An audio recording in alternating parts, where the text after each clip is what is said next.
Morning students, सभी को audio clear है, वीडियो भी क्लियर है।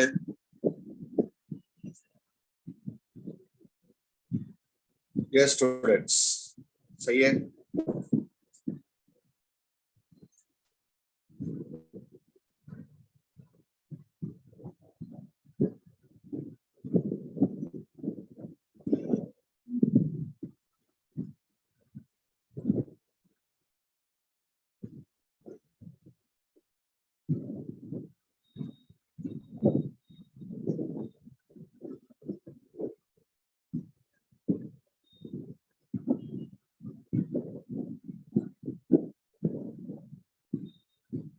Now let us continue.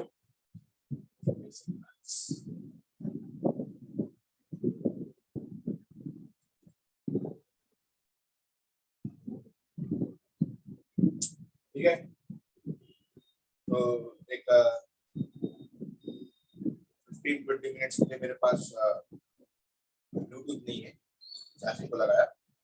After that I'll start with you. Till then the voice will be a little bit low, I think, but still I'll be making an effort to speak louder.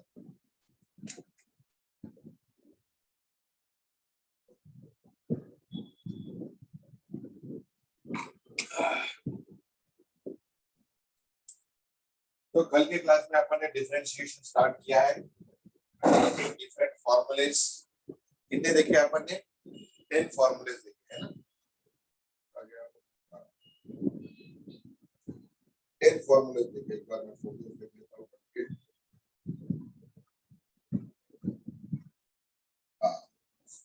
10 नहीं 11 formulas देखे है ना। 11 formulas देखे। So there were some homework problems. Y equal to sin x plus cot x, or y equal to sin x plus sec x plus cosec x. चलिए ये दो problems करते हैं अपन। sin x plus cot x, अब y equals to sin x plus cosec x cot x cosec x.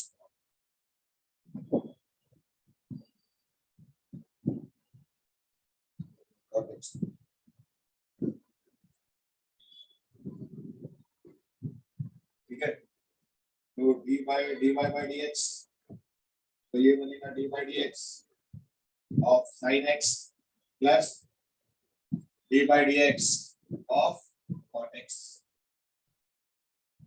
sin x का differentiation क्या बनता है? cos x, cot x का डिफरेंशिएशन क्या बनता है? yes students,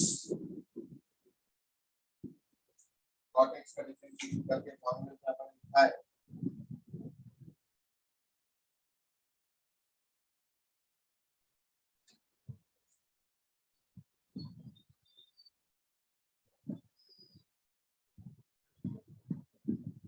cot x का डिफरेंशिएशन क्या बनता है?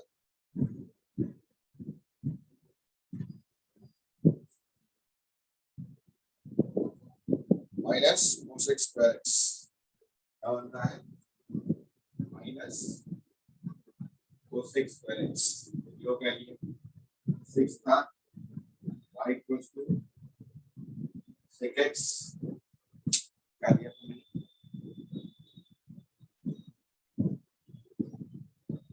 sec x plus cosec x।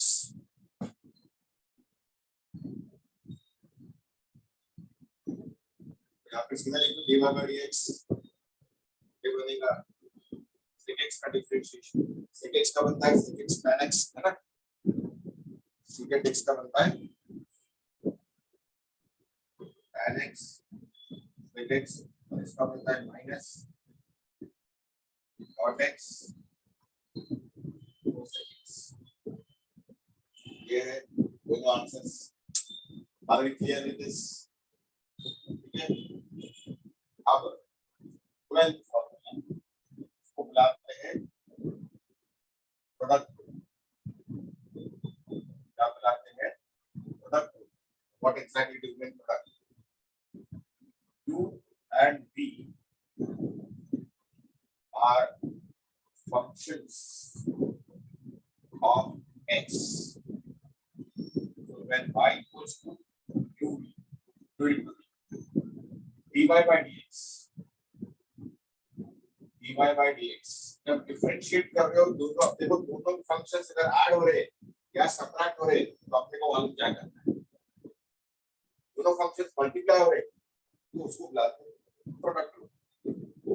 इसका बहुत सिंपल है, पहले एक को बाहर निकाल, एक को बाहर निकाल दिया, फर्स्ट फंक्शन को बाहर निकाला, सेकंड फंक्शन को बाहर निकाला, फर्स्ट फंक्शन को या ऐसे भी लगता है, फर्स्ट फंक्शन को बाहर निकाल दिया, सेकंड फंक्शन को डिफरेंशिएट किया, प्लस सेकंड फंक्शन को बाहर निकाल दिया, फर्स्ट फंक्शन को प्लस भी है ना, इसलिए मैंने u dv by dx plus v du by dx। पहले फर्स्ट फंक्शन को बाहर निकाल दो, सेकंड फंक्शन को डिफरेंशिएट करो, और सेकंड अरे प्लस सेकंड फंक्शन को बाहर निकालो, फर्स्ट फंक्शन को। यह है प्रोडक्ट। उसी तरीके से तरतीब इसको बुलाते हैं कोशिएंट, क्या बुलाते हैं कोशिएंट। मतलब इससे u और v फंक्शन है और y equals to u by v है, क्या है y equals to u by v है। उस केस में बहुत सिंपल है, क्या करो dy by dx क्या बनेगा, पहले सेकंड फंक्शन को बाहर निकालो, फर्स्ट फंक्शन को डिफरेंशिएट करो, माइनस सेकंड फंक्शन को बाहर निकालो, तब फर्स्ट फंक्शन को बाहर निकालो, सेकंड फंक्शन को डिफरेंशिएट करो, डिवाइडेड बाय सेकंड फंक्शन का स्क्वायर। तो ये एक फार्मूला है आपका, इसको बुलाते हैं प्रोडक्ट रूल और इसको बुलाते हैं कोशिएंट। क्या बुलाते हैं कोशिएंट। 12 ये रूल्स है, फॉर्मूले से ज्यादा ये रूल्स है, मतलब फॉर्मूला यूज करना तो अपने को फर्स्ट टू 11 है।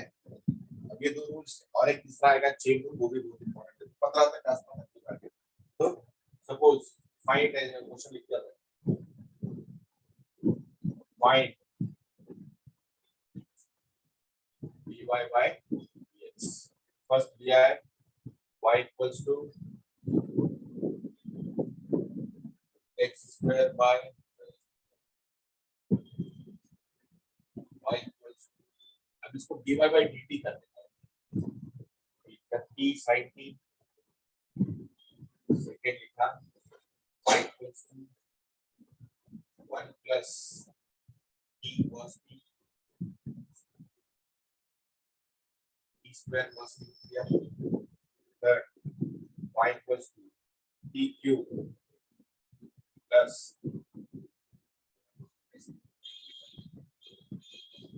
sin t by cos t, both y equals to dq tan t with y equals to secant 3 by cosec t, 6 y equals to t square tan t by sin। ये 6 solve करो पहले, ठीक है, आराम से, जो आपके पास रूल्स है वही यूज करना है। रूल्स फॉर्मूलेस है, पेज फॉर एग्जांपल और लगा आप इसमें घबराने की जरूरत नहीं है। यहाँ पे हमेशा आपने नेक्स्ट दिया, यहाँ पे टी लिया, मतलब जो इंडिपेंडेंट वेरिएबल है वो टी है, डिपेंडेंट वेरिएबल तो वाई है। चलिए बच्चों आराम से करिए।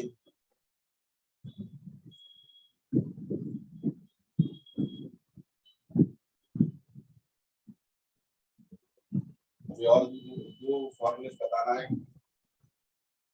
ठीक है,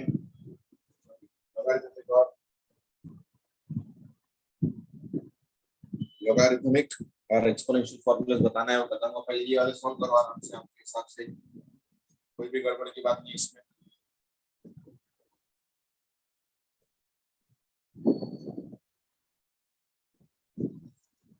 Yes, students, if you have any doubt, please raise your hand in this. सभी को क्लियर है?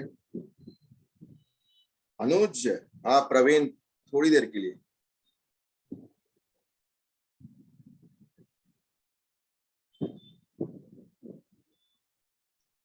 Board is not clear.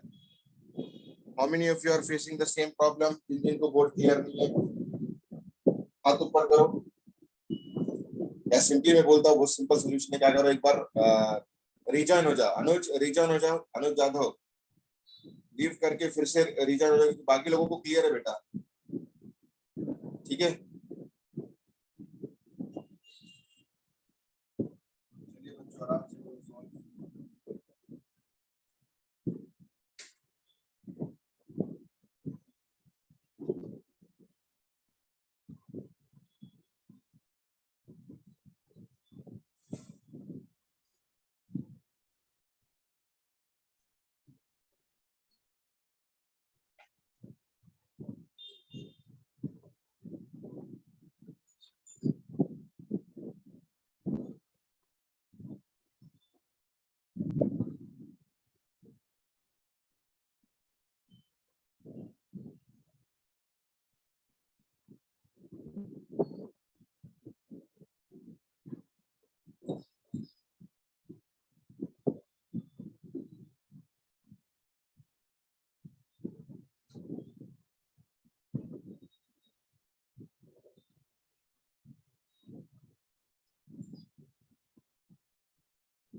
Okay students, अब ये वॉइस सभी को क्लियरली सुने आ रही है?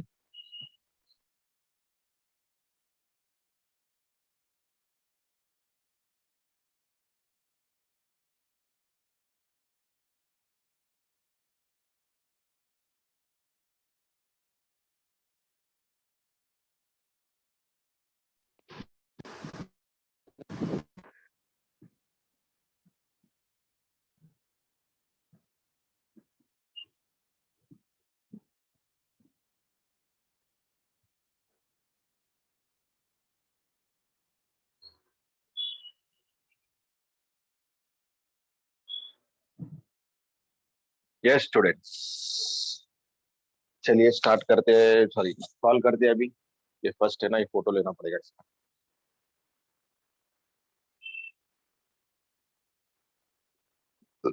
ले लिया मैंने।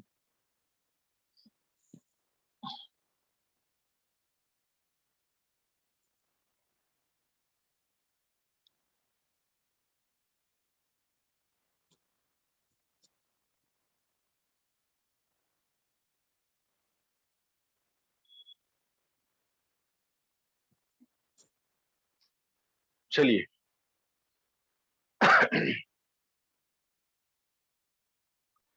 Let us solve this. आसान है, ठीक है। First dy by d t, तो पहले फंक्शन को बाहर निकालो, d by D T of sine t कर दो। अपन क्या करते हैं, हमेशा यही करते हैं, पहले सेकेंड फंक्शन को बाहर निकालते हैं। आप कोई भी फंक्शन फर्स्ट या सेकेंड लेने का भी एक तरीका है, वो आपको मैथ्स में सिखाया जाएगा। Plus T D by D T of sine T, ये साइन टी वैसे ही रहेगा। D by D T of T क्या बनता है, 1 प्लस टी वैसे रहेगा, ये कॉस टी। तो इसका आंसर आया D Y by D T का sine T plus T cos T, ये है अपना answer.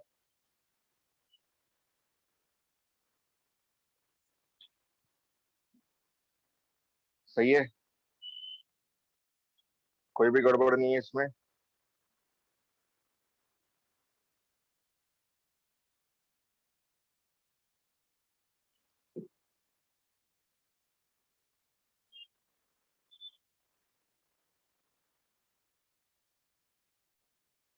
Second d Y by D t किसका करना है, 1 plus T square cos t. So d by D T of 1 plus, अब ये सेकेंड फंक्शन मल्टीप्लाइड है, तो पहले फर्स्ट सेकेंड फंक्शन निकाल देता हूँ, cos T D by D T of T square plus T square बाहर D by D T of sine T. ये differentiation of number constant 0 plus cos T वैसे ही, इसका बनता है 2t, इसका बनता है plus T square minus sine T, cos T का डिफरेंशिएशन माइनस साइन टी। इसका आंसर आएगा D Y by D T equals to, ये 2t कॉस टी बन गया minus t square sine t बन गया।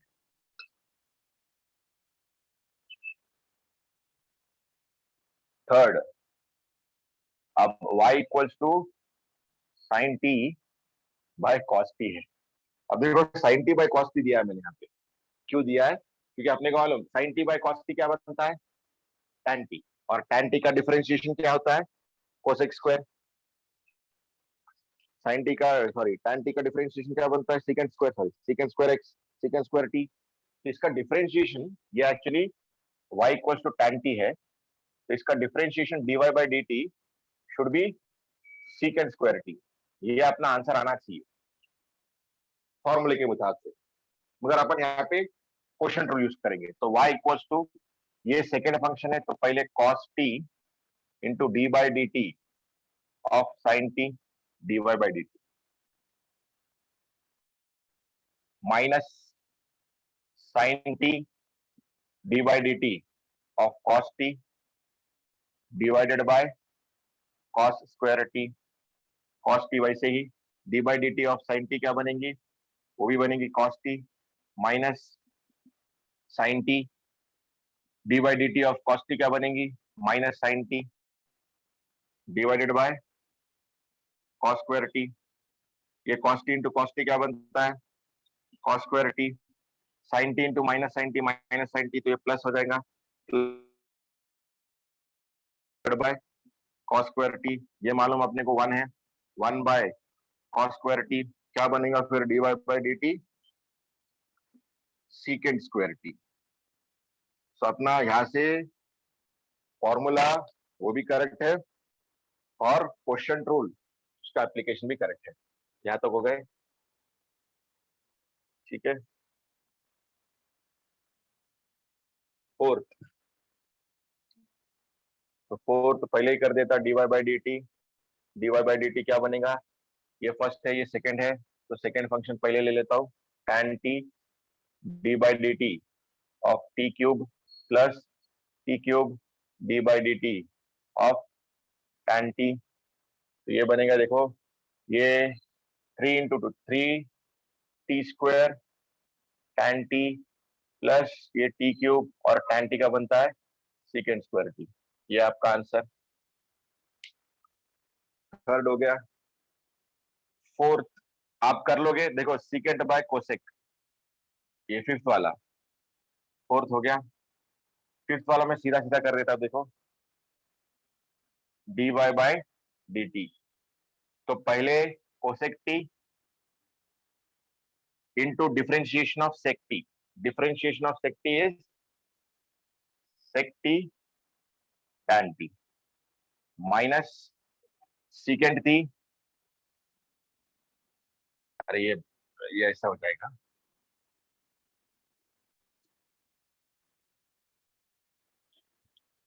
फिफ्थ dy बाय dt, ये बना अपना, देखो कोसेक t बाहर आ गया into sec t tan t minus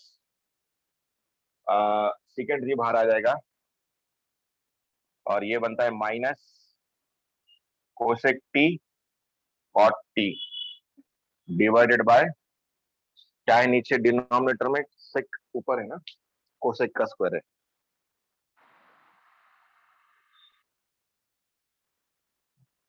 cosec T का स्क्वायर है, तो कोसेक स्क्वायर टी। तो अब देखिए इसको लिखते हैं कोसेक, आप देखो इसमें ना सभी को साइन में कन्वर्ट कर देते, साइन में कन्वर्ट कर देते। तो यहाँ पे मैंने लगा दिया कोसेक टी को 1 बाय साइन टी,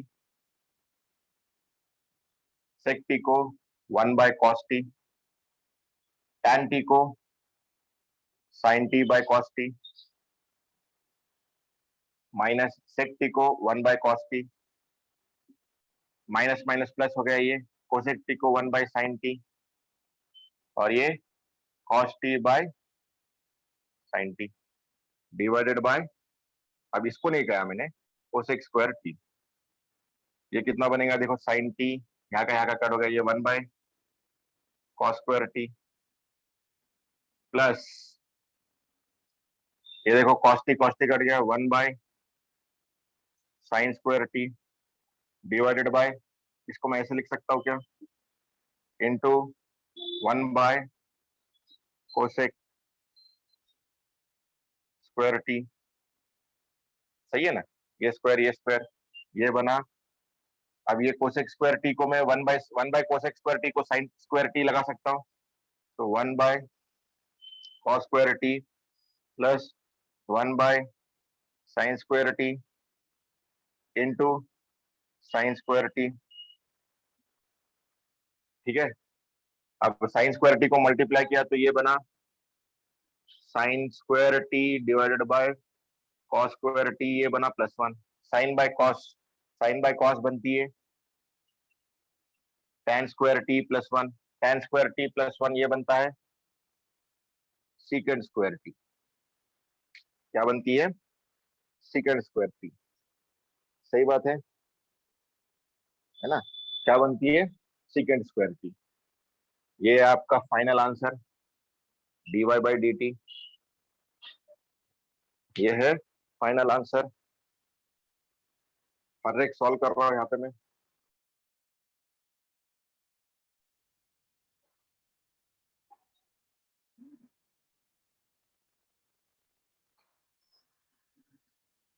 इसको देखो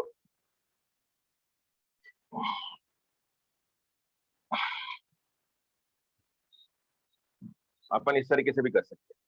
तो अपना फिफ्थ वाला क्या था, y equals to secant t by cosec t, secant t के प्लेस पे लगा दिया 1 by cos t, cosec t के प्लेस पे लगा दिया 1 बाय साइन टी, तो ये बनेगा sine T by cos T, ये डिनोमिनेटर नीचे आएगा, ये डिनोमिनेटर का डिनोमिनेटर ऊपर जाएगा न्यूमरेटर में, तो y equal to sin t by cos t क्या बनता है tan t, और dy बाय dt क्या बनना चाहिए secant स्क्वायर t बना। देखो सेम आंसर आया। अब सिक्स देखते हैं, सिक्स सिक्स सिक्स सिक्स क्या है सिक्स अपना problem, t square tan t by sin tan t by sin t।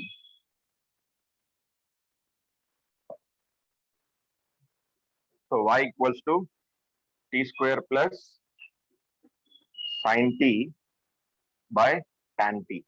अब इसको कर सकते हो आप, tan t को sin t लगा दो, sin t by cos t, तो ये cos t बन जाएगा, है ना। ऐसे भी करो या अपन प्रोडक्ट रूल भी यूज कर सकते, टी स्क्वायर से मल्टीप्लाइड है ना, तो पहले अपने को क्वोशिएंट रूल यूज करना पड़ेगा। तो इसको मैंने बोल दिया v, इसको u बोल दिया, ठीक है। तो y equals to v d by D T of T square plus T square d by D T of v। तो हमें dv बाई dt निकालता पहले, dv by dt will be equal to, देखो ये फर्स्ट फंक्शन, ये second function, तो second function into differentiation of first, वो बनता है cos t, minus first function sin t into differentiation of second function, ये बनता है secant square t divided by tan square t। सही है, ये डिफरेंशिएशन का एक जो भाग है अपना, ये फाइनल आंसर नहीं है, sin t बाई t। अब देखो यहाँ पे तीन फंक्शन है, टी स्क्वायर है ना, ये अपना यहाँ पे देखिए dy बाई डी टी के लिए तीन फंक्शन है, एक टी स्क्वायर, एक sin t cos t, sin t by tan t को मैंने भी बता दिया। अब देखो यहाँ पे ये tan t cos t है ना, यहाँ पे क्या करता हूं मैं, dv बाई dt निकाल रहा हूं अभी, dy बाई dt नहीं निकाल रहा हूं, ठीक है। tan t को ऐसे लगा दिया, cos t को भी ऐसे लगा दिया, plus minus minus minus sin t, और secant स्क्वायर t के प्लेस पे लगा दिया 1 बाय cos t, और यहाँ पे cos t लगा दिया divided by tan square t। यहाँ पे tan t आ गया, cos t आ गई, माइनस ये भी tan t, और इसको sec t लगा दिया मैंने divided by tan square t। ये tan t एक कट हो गया, तो बचा क्या, dv बाई dt बनेगी cos t minus sec t divided by tan t। अब इसको सिंप्लीफाई करना है तो सभी साइन और cos में लेके आ जाओ, इसको लगाया cos t 1 by minus 1 by cos t divided by sin t by cos t। इसको लगाऊंगा cos t बोले तो ये cos स्क्वायर हो जाएगा, cos square t minus 1 divided by ऐसे लिखूंगा, डिवाइडेड बाय cos t और whole divided by sin t by cos t। ये चले गए, तो ये बचा cos square t minus 1 divided by sin t। ये है dy by D t, dv by D t, यहाँ पे ले लेता हूँ, dy बाई डी टी क्या बनेगी, v के प्लेस पे क्या लगाऊंगा, sin t by cos t, sin t by tan t into ये बना 2t प्लस टी स्क्वायर वैसे ही, और इसके dv बाई dt के प्लेस पे cos square t minus 1 divided by sin t। अब इसको आप सिंप्लीफाई कर सकते हो और ये आंसर भी बोल सकते हो। नाउ स्लोली स्लोली थोड़ा सा कॉम्प्लिकेशन बढ़ा दिए, स्लोली स्लोली थोड़ा थोड़ा कॉम्प्लिकेशन बढ़ा दिए।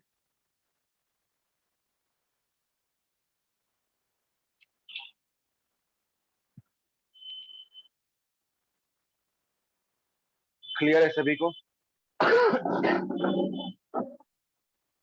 So look at the 6 problems and let me know if you have any difficulty with this. Yes, students.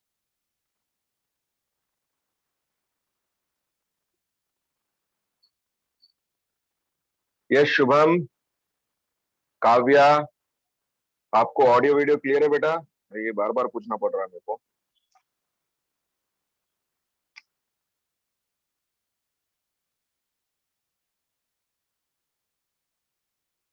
किसी को कोई भी प्रॉब्लम इसमें?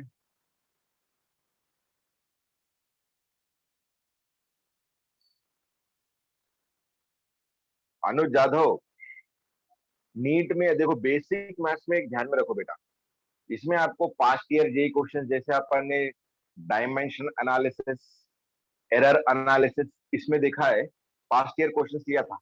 यहाँ नहीं लूंगा, ये चैप्टर नहीं है, ये फिजिक्स स्टार्ट करने से पहले वाला बेसिक चैप्टर है।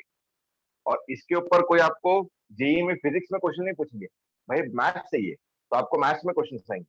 ये जो अपन जो भी सीख रहे हैं, ये अपने को आने वाले फिजिक्स में जो प्रॉब्लम सॉल्व करने पड़ते हैं, जिसमें साइन कॉस टैन, जिसमें डिफरेंशिएशन इंटीग्रेशन हो, जिसमें फंक्शंस हो, ठीक है, उसके लिए अपन प्रिपरेशन कर रहे हैं। So this has nothing to do with, I mean, the questions won't be coming directly from this chapter.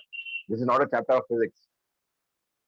This chapter we are learning so that the math that we will be using in coming physics, we will be knowing about it beforehand. कैसे करना है, क्या करना है, वो पहले आए, ठीक है। और ये जो है ना बेटा, ये मैथ्स में रहेगा। और यहाँ पे एक बात ध्यान में रखो, जिन्होंने मैथ्स छोड़ा है ना 11th में, उन्होंने गलती की है। मैथ्स मत छोड़ो। अगर आप बायो के साइड, मतलब आपको मेडिकल साइड जाना है, तो ये मत सोचो कि मैथ्स छोड़ना पड़ेगा। मैथ्स रखो, आप पास हो जाओगे बोर्ड में भी, यहाँ पे भी, सभी तरफ उसको भी प्रैक्टिकल है। तो बोर्ड में पास होना कोई बड़ी बात नहीं, और पास क्या 70 के ऊपर भी लाना कोई बड़ी बात नहीं, ओके। मगर मैथ्स अगर आप छोड़ोगे अभी, तो आप बहुत डिफिकल्टी फेस करोगे फिजिक्स में भी, केमिस्ट्री में भी। सिर्फ एक ही सब्जेक्ट बायो बहुत सिंपल जाएगा आप, अगर आप मेडिकल साइड में। अगर आप इंजीनियरिंग साइड,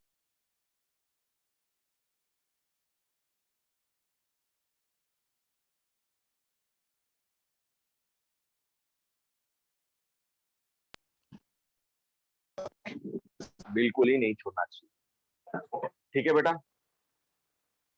हाँ भाग्यश्री,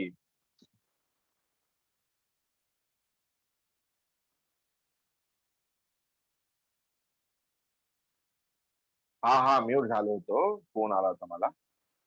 भाग्यश्री, आप एक बार हाथ ऊपर करो बेटा, raise your hand, very good. Yes Bhagyashree. Sir sixth वाला नहीं समझ लो। अच्छा ठीक है, तो 6 वाला जो आपको नहीं समझा ना, अपन क्या करेंगे, आपको कौन सा स्टेप समझा वो देखेंगे। पहला क्या लिखा देखो मैंने, y equal to t square into sine t by tan t, ये अपना इक्वेशन है, क्वेश्चन है। Yes sir, yes sir. तो उसमें मैंने बोला कि sine t by tan t को मैंने v अज्यूम किया है, क्योंकि देखो यहाँ पे मल्टीप्लाई भी हो रहा है, डिवाइड भी हो रहा है। कितने फंक्शन है वहां पे बेटा? 2। दो नहीं है, देखो एक टी स्क्वायर फंक्शन है, यस सर, साइन टी एक फंक्शन है, यस, tan टी एक फंक्शन है। यस सर, मतलब कितने फंक्शन है? 3। उसमें यस, 2 का डिवीजन और उसका मल्टीप्लीकेशन तीसरे के साथ, सही है? यस सर, सही है बेटा? Yes sir. Hello sir. Yes sir. Okay, अब देखो, यस बोलिए बेटा, क्लियर है ना? यहाँ क्लियर है, कोई प्रॉब्लम नहीं है। अब जरा देखो, नो अब प्रॉब्लम मैंने T sir. Square into sine t by tan T के प्लेस पे v लगा दिया, मतलब अपने पास टी। हाँ यस सर। ठीक है। अब देखो, अब यहाँ पे फिर से समझा रहा हूँ, जरा ध्यान से सुनो 2 मिनट के लिए सभी जन, जिनको नहीं समझा। तो ये टी स्क्वायर इंटू वी है, तो मेरे पास मल्टीप्लीकेशन है, तो मैंने पहले प्रोडक्ट रूल यूज किया, तो वो बनता है v इंटू फर्स्ट फंक्शन का differentiation plus first function into second function का डिफरेंशिएशन। अब इसमें v के Yes, प्लेस पे sir. मैं sin t by tan t लगा दूंगा, फर्स्ट टर्म निकालना कोई बड़ी बात नहीं। मगर सेकंड टर्म में देखिए, टी स्क्वायर और dv बाई dt, मतलब इसका डिफरेंशिएशन करना है। जब इसका डिफरेंशिएशन करूंगा, तो मेरे को क्वोशिएंट रूल यूज करना पड़ेगा। तो क्वोशिएंट रूल में देखिए, tan t into D by D T of sine T. D by D T of sine T क्या बनेगा? cos t। खत्म। मैंने यहाँ पे डिफरेंशिएशन डायरेक्टली लगा दिया। अब अपन थोड़े यूज टू हो गए ना। माइनस ऊपर का function sine T, D by D T of tan t क्या बनता है बेटा? Second square t, sec t। yes sir। Sec square square, ठीक है, हाँ, divided by yes sir। Denominator function का स्क्वायर, तो tan स्क्वायर टी। सही है। yes sir। आप देखो यहाँ पे ये सेक स्क्वायर टी है ना, तो इसको 1 by cos square cos T लगा सकता हूँ स्क्वायर, तो स्क्वायर बोले तो 2 नंबर आएंगे, 2 बार आएंगे, सॉरी, है ना। yes sir। yes sir। ये tan टी cos की वजह से लगा है, नीचे का भी वैसे लगा है। फिर यहाँ पे मैंने सेक स्क्वायर टी को 1 by cos t 1 by cos t लिख दिया।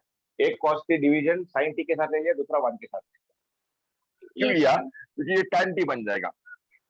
यहाँ tan टी है, यहाँ tan टी है, और नीचे tan स्क्वायर है, तो ये दोनों का tan कट हो जाएगा, एक tan टी बचेगा नीचे। सही है। yes sir।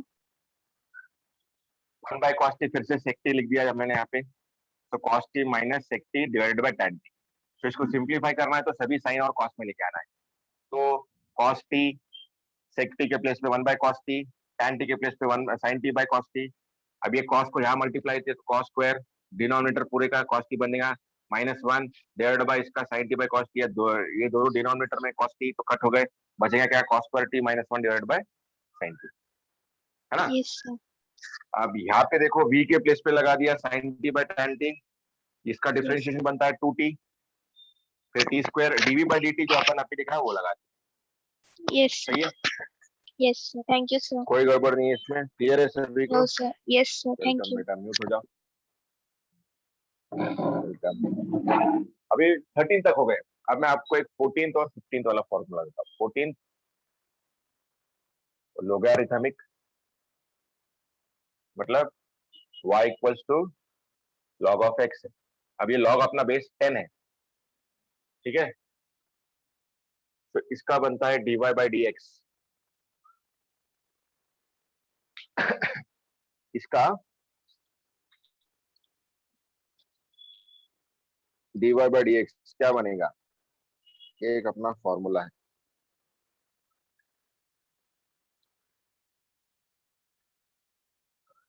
One by x log to the power 10 base e.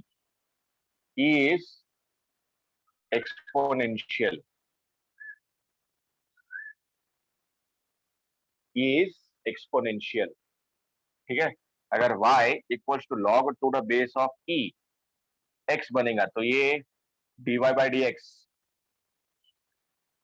dy by D x ये बनता है 1 by x log to the base e of e, ये 1 है, log to the base e of e is 1, log to the base 10 of 10 is 1. तो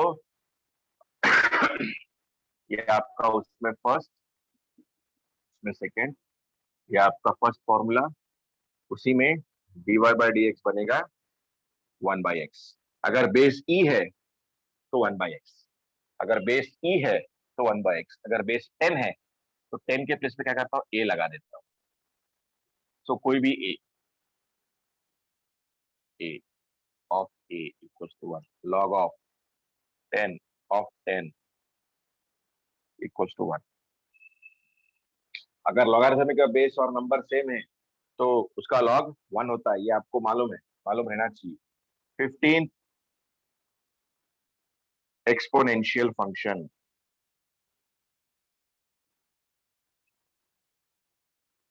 exponential functions, ये logarithmic, ये exponential, मतलब y equals to e power x, y equals to e power x। इसका simple formula है, बहुत ही simple, dy by D X equals to e power x। उसका function भी सेम है, उसका डिफरेंशिएशन भी सेम है, फंक्शन और डिफरेंशिएशन दोनों सेम, ठीक है। यहां तक आ गए अपन 15 फॉर्मूलेस, 15 फॉर्मूलेस दे दिया मैंने आपको।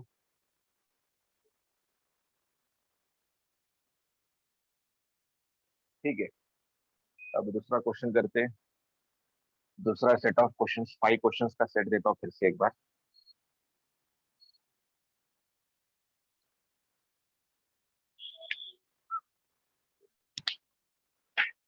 question is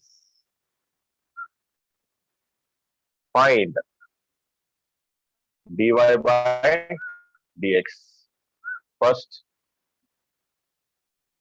sin t. Second, t square sin x. Third, e power t. Fourth, log to the base b of x. Fifth, e power x. ऐसे नहीं लिखता हूँ, e power x x square. x square e power x. चलिए ये 5 कीजिए, ये थोड़े simple है, कंपैरेबली सिंपल है, आराम से करो.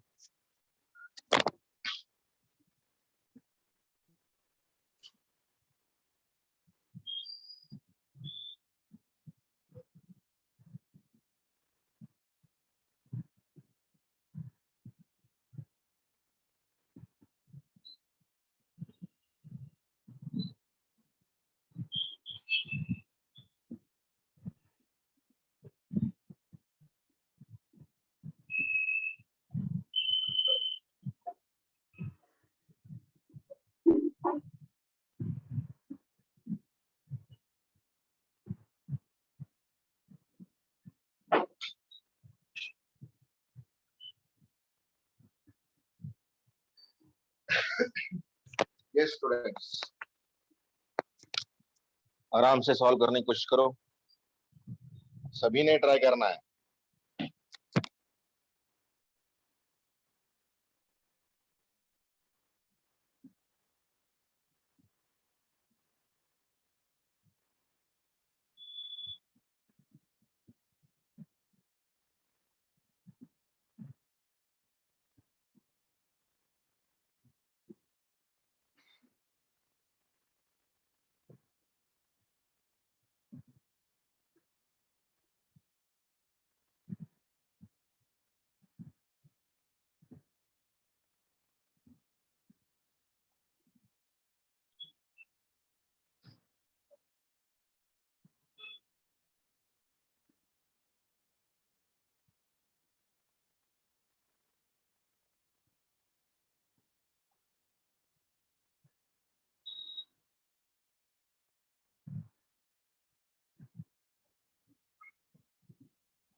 यस,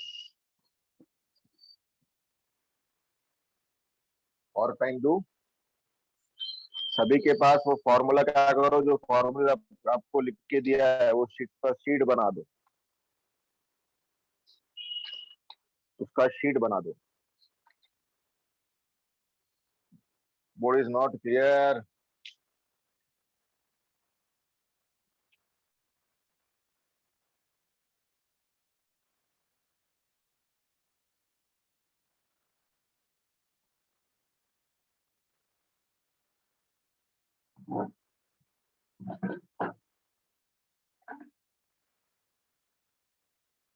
यस स्टूडेंट्स,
यस, आ गए आंसर्स सभी को?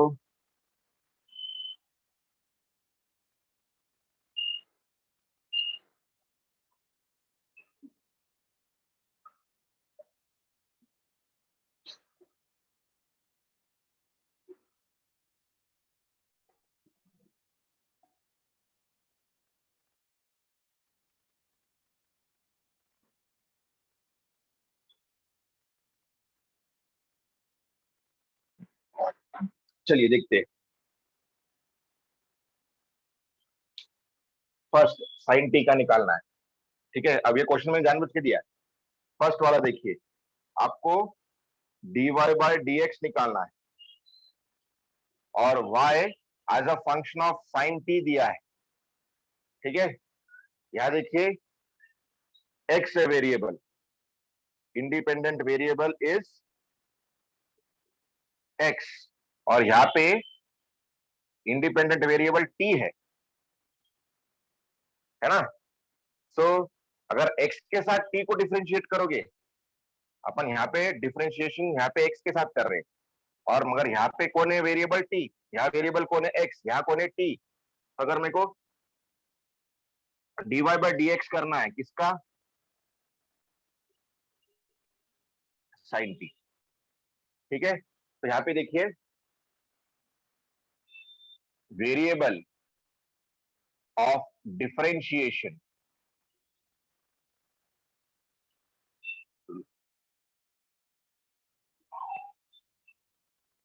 and variable of function are not same, not same. Therefore, function will be constant, will be considered as constant with respect to variable of differentiation.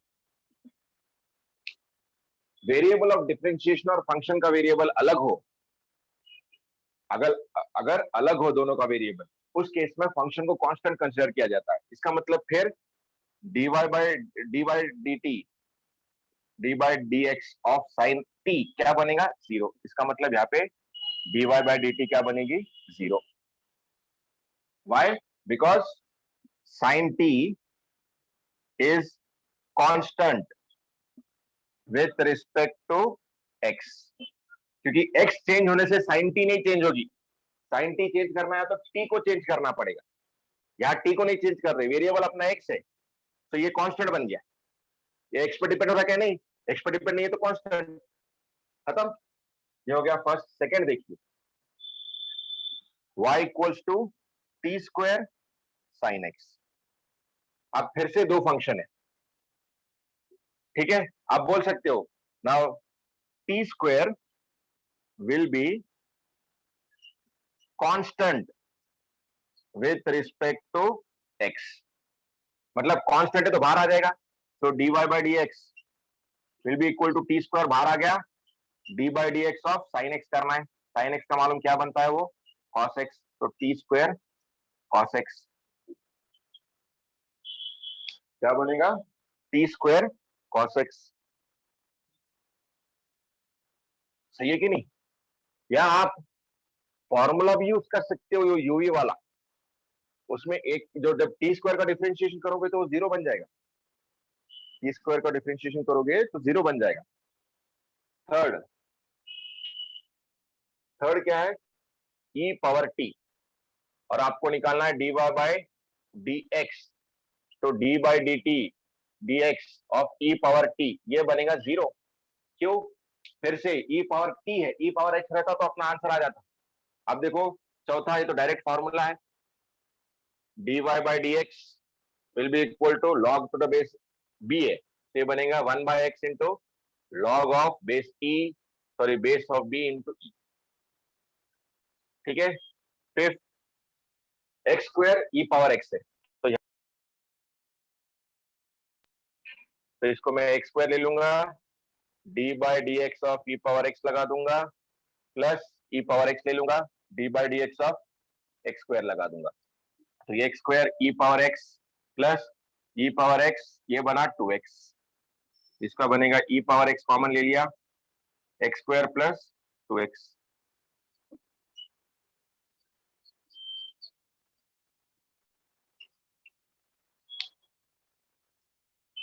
समझ लगा? फॉर्मूलाज देखो bit by bit आप ज्यादा सीख रहे हो। यहाँ पे अपन ने पहले फॉर्मूले सीखे, फिर रूल्स सीखे, रूल्स का एप्लीकेशन सीखे, फिर लॉगरिथमिक और एक्सपोनेंशियल फंक्शंस जो आप मैथ्स में पढ़ोगे उसके डिफरेंशिएशन सीखे। फिर ये देखा कि अगर डिफरेंशिएशन का वेरिएबल और फंक्शन का वेरिएबल सेम नहीं है तो वो function with respect to differentiation variable constant बन जाता है, और अपने को कांस्टेंट का डिफरेंशिएशन मालूम 0, इसलिए साइन टी का डिफरेंशिएशन 0 बना। देखो फर्स्ट के लिए इतना इतना काम करना पड़ा। मैथ चीज सीखा आज की क्लास, याद में रहेगा, स्टेटमेंट याद में रखो, खत्म हो जाए। ठीक है, किसी को कोई डाउट इसमें? Are we completely clear students?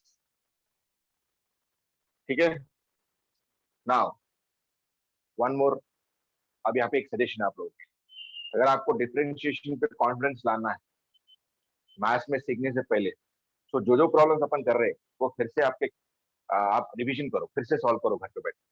ठीक है, एक काम करो, ये वाला सिंपल काम जो अपन ने क्लास में पढ़ा है उसको फिर से रिवाइज करो, जैसे अपन क्लास में सीखा है, जैसे प्रॉब्लम सॉल्व किए वैसे ही सॉल्व। ठीक है, मगर उसके लिए क्लास में जो सॉल्व किए वो सभी क्लियर रहना चाहिए, समझ में आना चाहिए। ठीक है, तो आपको कोई भी डाउट है इसमें तो हाथ ऊपर करके पूछ लो बेटा, हाथ ऊपर करके पूछ लो, किसी को कोई भी डाउट है क्लियर कर लो। Very good Bhagyashree, very good बेटा। हर्षद गवई, अनुज जाधव, शुभम, काव्या, स्वप्निल, पूजा, क्लियर है सभी को? Praveen, Roshni, are we clear with this all of you?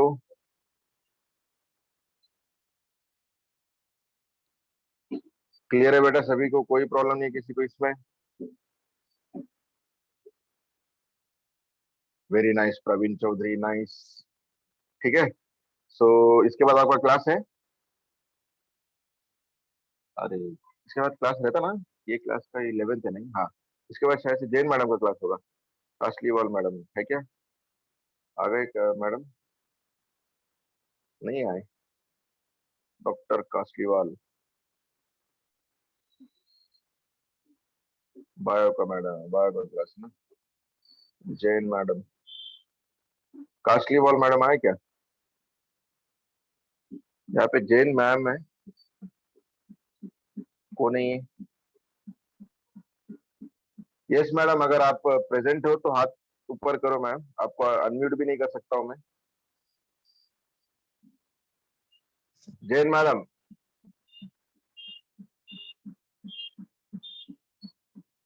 Hello,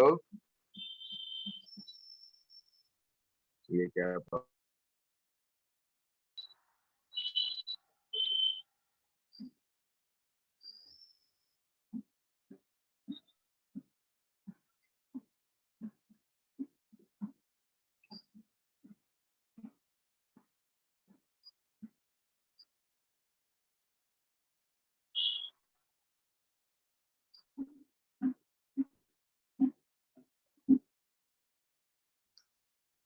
Jain madam?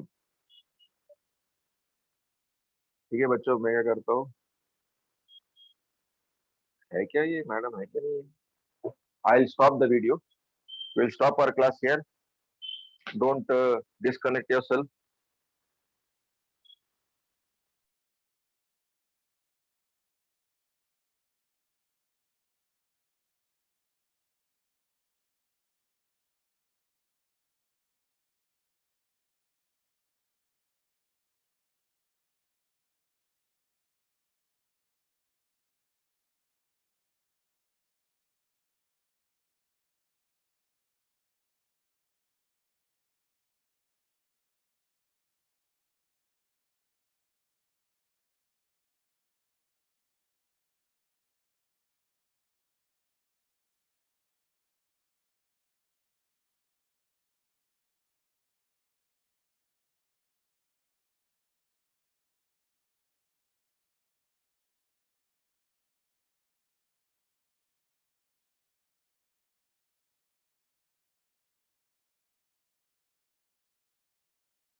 Hello, हाँ, गुड मॉर्निंग सर। आपको होस्ट बना दे रहा हूँ। Yes ma'am. जी सर, जी सर।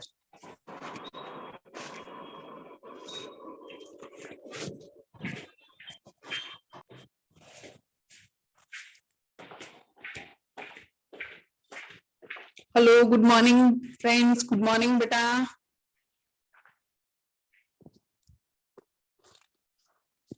पूजा, आवाज आ रही है बेटा?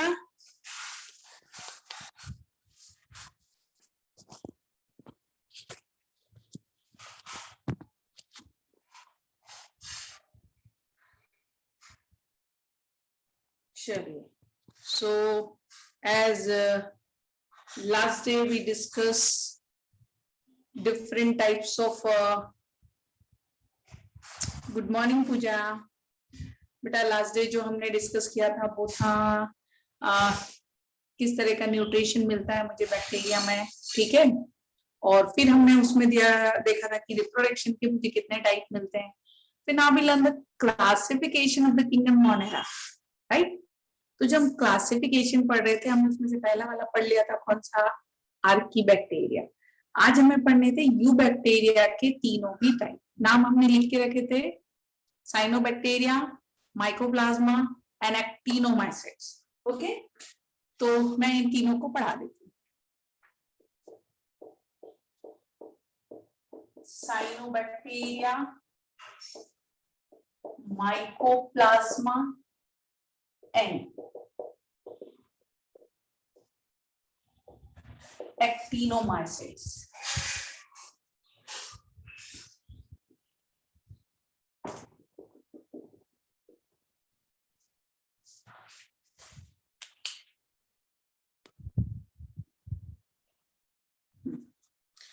So beta, these are the three groups. Okay, board clear है?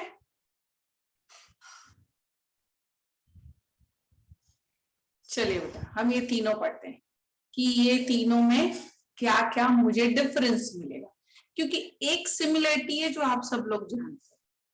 मैं लिख रही हूं बट आपको ऑलरेडी पता, they all are eubacteria. ये तीनों के तीनों एक ही ग्रुप में जाने वाले हैं और वो है you bacteria.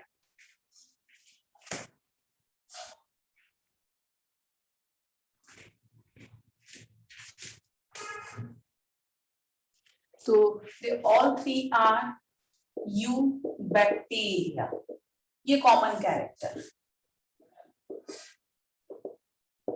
Same eubacteria. अगर आप सोचो कि यू बैक्टीरिया का कैरेक्टरिस्टिक फीचर क्या है, तो सीधा सीधा आप अच्छे से जानते हो बेटा, true bacterial peptidoglycan cell wall, right. जो true bacterial peptidoglycan cell wall मुझे यहाँ पे नजर आने वाली। Therefore all three are true bacteria और यू बैक्टीरिया। अच्छा, क्या फर्क है? पहला वाला जो ग्रुप है बेटा, cyanobacteria. This cyanobacteria are eubacteria but belong to the group autotrophic, ठीक है। ये है यू बैक्टीरिया में autotrophic. While mycoplasma is parasitic and eubacteria saprophytic. Okay, so this is a major group of eubacteria. तो अब आपको एक और चीज समझ गई, यूबैक्टीरिया में भी मुझे तीनों ग्रुप मिल सकते हैं, कोई भी हो सकता है, ऑटोट्रोपिक हो सकता है, पैरासाइट हो सकता है, सैप्रोफाइट हो सकता है, ठीक है। अच्छा, अगर हम इनका डायग्राम देख लें कि मैम ये कैसे दिखते हैं, ओके, तो थोड़ा समझने में आसानी होगी। तो I am draw the diagram of all three.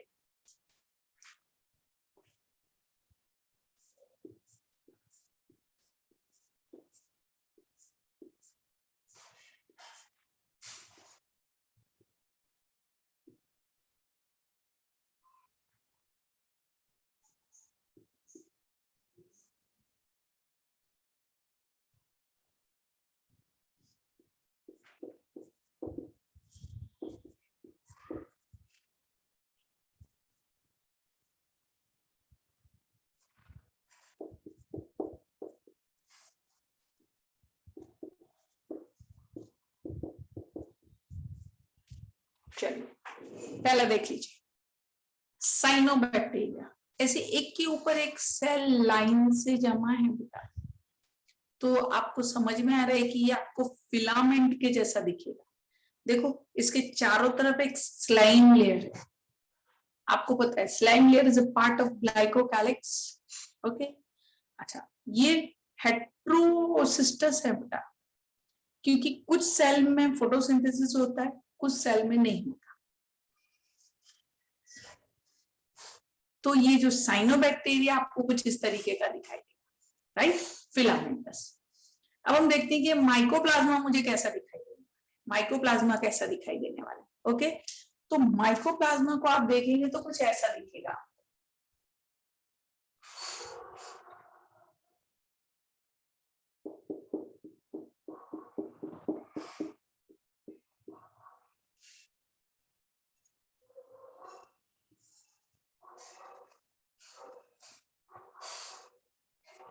देखिए ऐसा दिखाई देने वाला।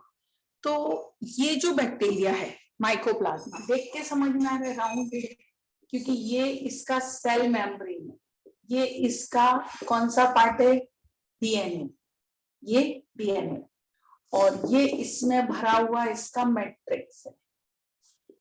ओके, तो दोनों के स्ट्रक्चर में आपको इजीली डिफरेंस समझ में आ रहा है, एक लंबा फिलामेंट की तरह है, दूसरा राउंडेड है। और एक चीज है, माइकोप्लाज्मा एक ऐसे बैक्टीरिया है जिनमें की सेल वॉल एब्सेंट होता है। देखिए मैंने कहां से शुरू किया है, सेल मेम्ब्रेन से, तो इसका मतलब यहाँ पे सेल वॉल क्या होगा, एब्सेंट होगा। तो साइनोबैक्टीरिया मुझे लंबे पतले फिलामेंट की तरह दिखेंगे, जबकि माइकोप्लाज्मा मुझे राउंडेड दिखेंगे। देखते हैं एक्टिनोमाइसीट्स कैसे दिखाई देते हैं।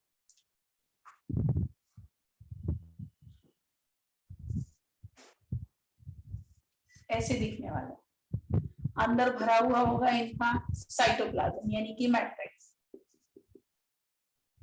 ठीक है, ये मैट्रिक्स भरा है, ये इनका सेल वॉल है, और एक लेयर मुझे बनानी पड़ेगी, हाँ सेल मेम्ब्रेन भी होता है बेटा, सेल वॉल सेल मेम्ब्रेन दोनों, हाँ, तो बाहर वाला सेल वॉल और अंदर वाला सेल मेम्ब्रेन भरा हुआ मैट्रिक्स, और ये इसका डीएनए।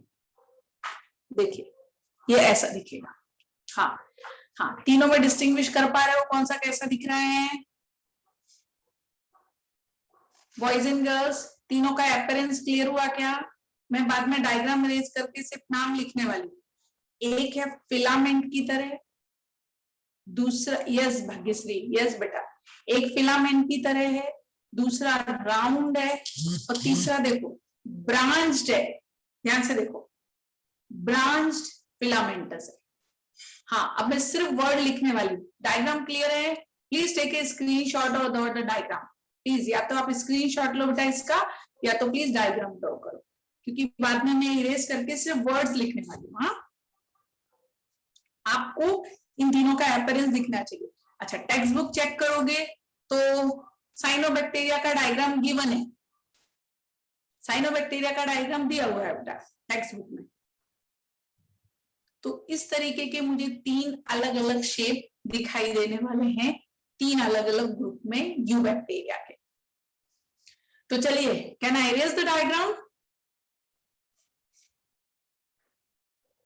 डायग्राम इरेज करूं बेटा?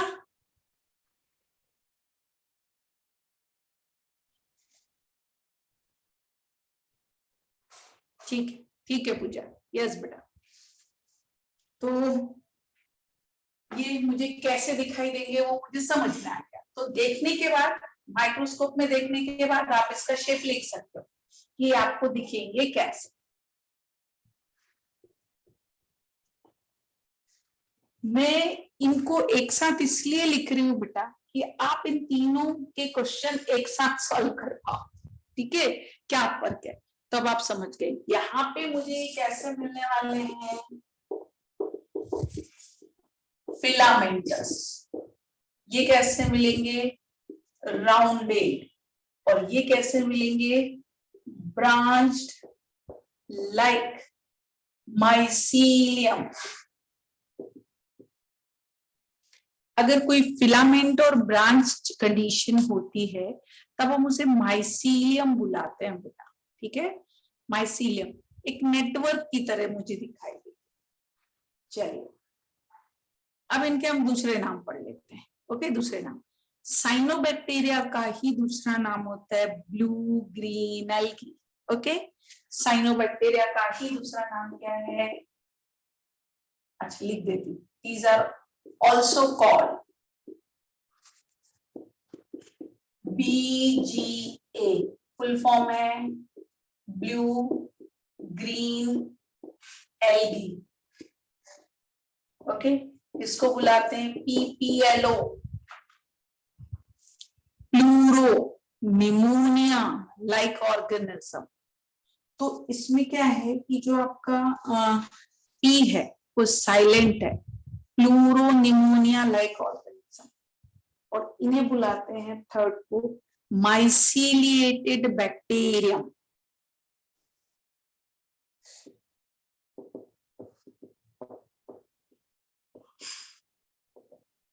myceliated bacteria. So these are the synonyms. तो अगर कोई पूछ रहा है ब्लू ग्रीन एल्गी क्या है, तो आपको तुरंत याद में आ जाएगा कि blue green algae is nothing but cyanobacteria. But the question is what is PPLO? So PPLO is a rounded eubacteria which is parasitic in nature. ठीक है, तो PPLO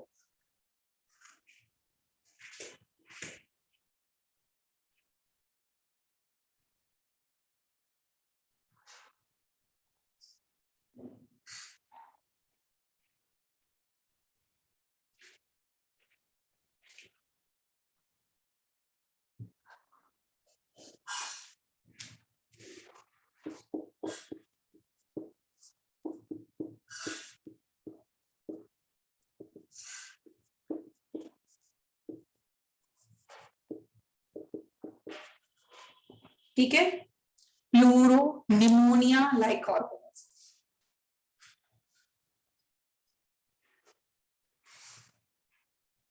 चलिए अगली कंडीशन पढ़ते हैं। देखो ऑटोट्रोपिक है पहला बैक्टीरिया, तो मुझे देख के समझ में आ रहा है कि फोटोसिंथेसिस कर सकता है। और जो ऑर्गेनिज्म फोटोसिंथेसिस करते हैं दीज आर सिंपली एरोबिक। ठीक है, इन्हें अपने सर्वाइवल के लिए क्या चाहिए? ऑक्सीजन चाहिए। माइकोप्लाज्मा पैरासाइट है, तो पैरासाइट तो आप जानते हो बेटा रेडीमेड फूड खाने वाले, इन्हें क्या जरूरत है ऑक्सीजन की?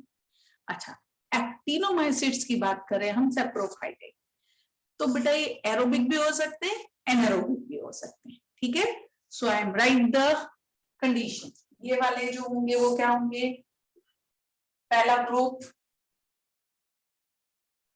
ये होंगे एरोबिक बैक्टीरिया,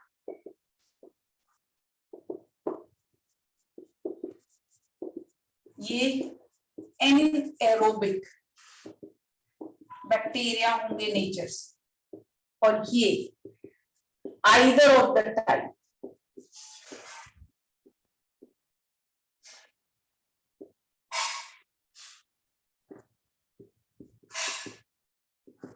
ठीक है। तो एक्टिनोमाइसिट्स में मुझे दोनों टाइप मिल सकते हैं। एरोबिक समझ रहे हो?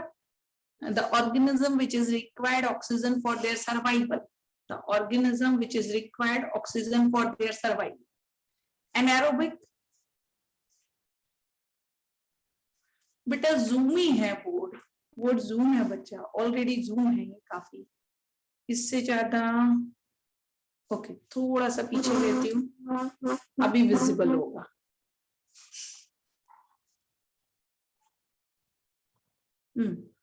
Now the full board is visible.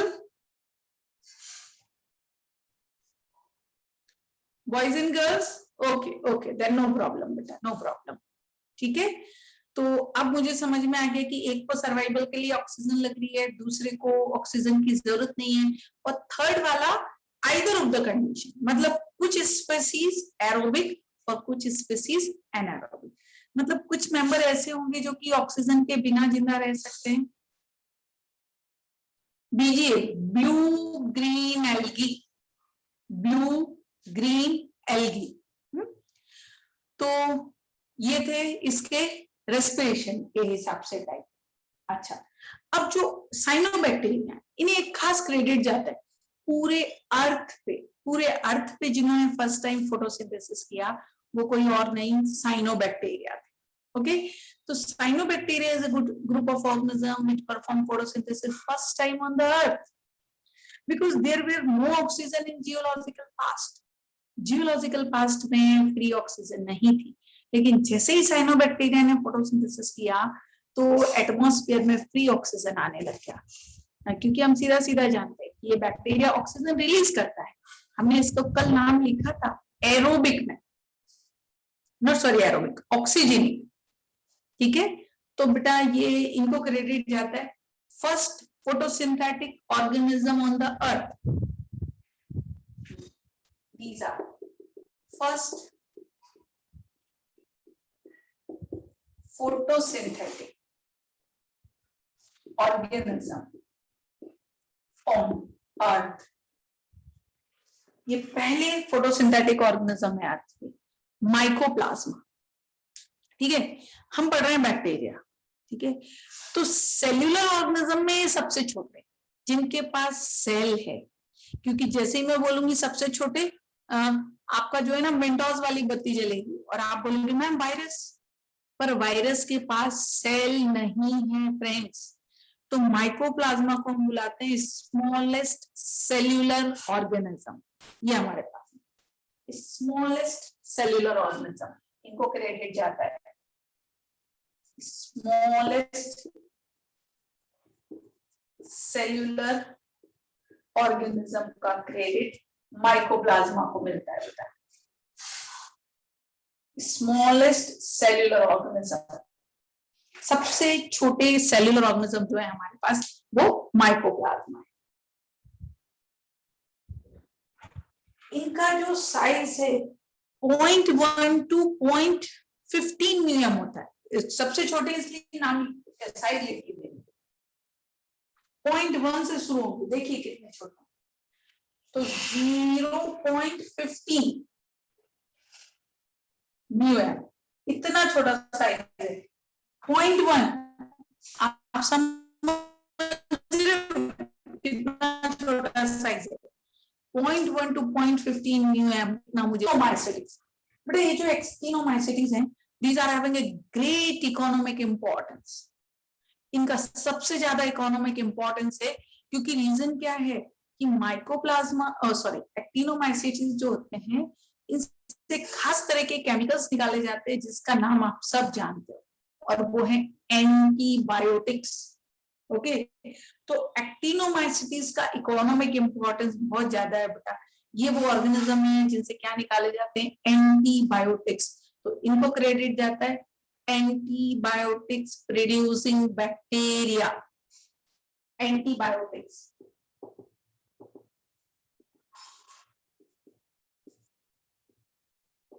producing bacteria, right? अब आप समझ गए कि हर एक ग्रुप का अपना एक इंपॉर्टेंस है बेटा। This is all about the cyanobacteria, mycoplasma है, एक्टिनोमाइसेटिस, all three are the category of eubacteria। हाँ बेटा, ये पढ़ते साथ ही आपका पहला किंगडम कंप्लीट हो गया, मोनेरा। हाँ, इन तीनों का स्टेटस क्लियर हो गया क्या बेटा? सबको कैटेगरी समझ में आ गई, इसीलिए एक साथ लिखे हैं कि आपको तुरंत क्लिक होता चले। हाँ बेटा, ये तीनों क्लियर हो गए क्या? चलिए, ओके भाग्यश्री, यस बेटा, यस पूजा, ओके। तो चलिए, अब मैं आपको एक बार फिर से रिवाइज कर देती हूँ, हमने इसमें क्या क्या पढ़ा। पहला जनरल कैरेक्टर, फिर स्ट्रक्चर, ठीक है।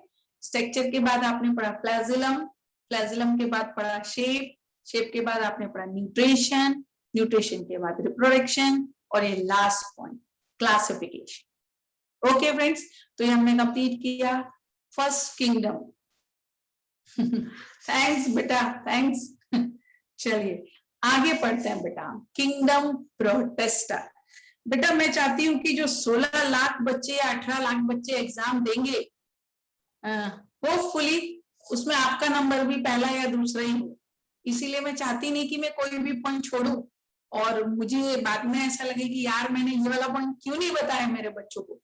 ओके बेटा, इसीलिए मुझे लगता है कि आपकी सक्सेस में मेरा थोड़ा कंट्रीब्यूशन हो। ओके चलिए हम पढ़ते हैं आगे, किंगडम प्रोटेस्टा।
चलिए, जैसा हमने मोनेरा में पढ़ा था बेटा जनरल कैरेक्टर, वैसे ही पढ़ना।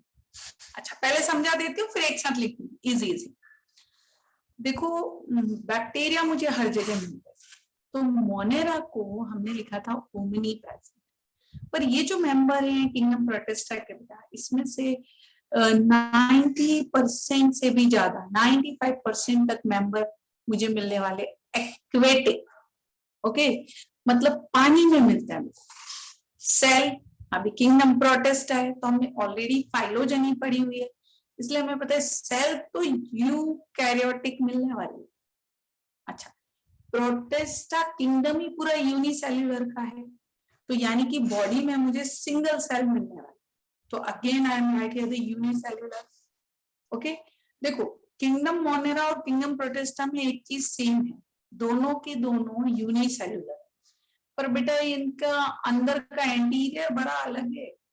बैक्टीरिया प्रोकैरियोटिक है और प्रोटिस्टा के मेंबर यूकैरियोटिक है। Okay, can I right these 3 points? Habitat, mostly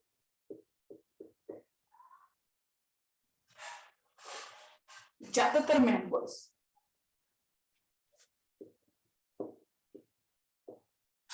aquatic है, सेल यूकैरियोटिक है, और बॉडी ऑर्गेनाइजेशन के हिसाब से हम जाएंगे तो यूनिसेल्युलर मेंबर।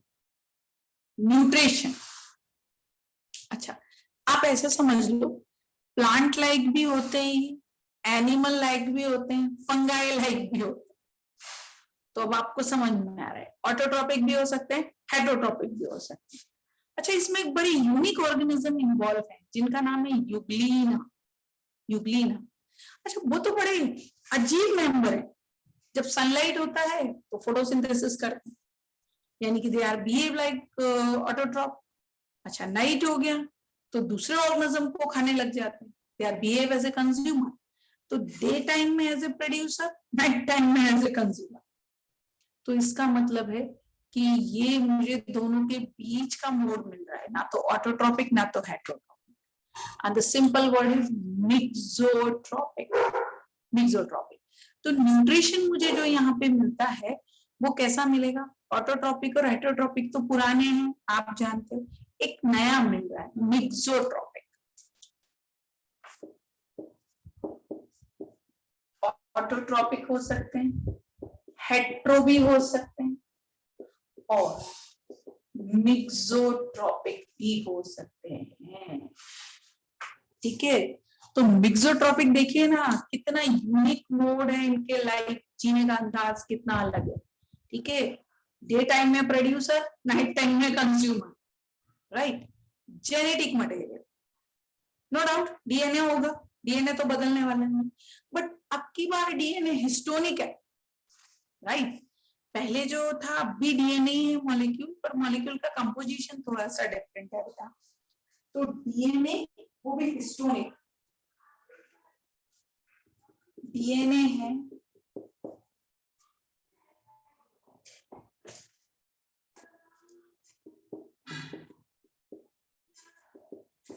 हिस्टोनिक डीएनए, और वो भी कहां पर होगा? Inside nucleus. हिस्टोनिक डीएनए वो भी न्यूक्लियस के अंदर है, रीजन आप जानते हो। सेकंड पॉइंट देखो, सेल यूकैरियोटिक है ना बेटा, तो डेफिनेटली ये जो डीएनए है वो लिविंग मैट्रिक्स में कहीं भी स्कैटर्ड नहीं रहने वाला है, विद इन न्यूक्लियस प्रेजेंट होगा when we are talking about reproduction. देखो बैक्टीरिया में आपने पढ़ा बाइनरी फिजन, आपने पढ़ा एंडोस्पोर फॉर्मेशन, फिर आपने एक और चीज कंजुगेशन टाइप भी हो सकता है, मतलब डीएनए ट्रांसफर। लेकिन यहाँ पे सीधा सीधा दो मोड आएंगे, asexual and sexual reproduction, directly दो मोड हो गए, असेक्सुअल या तो सेक्सुअल, दोनों भी मेथड। इसमें किस किस को इंक्लूड किया गया? पहला डायटम्स, डाइनोफ्लेजिलेट्स, ठीक है। अगला ग्रुप है यूग्लिनॉइड,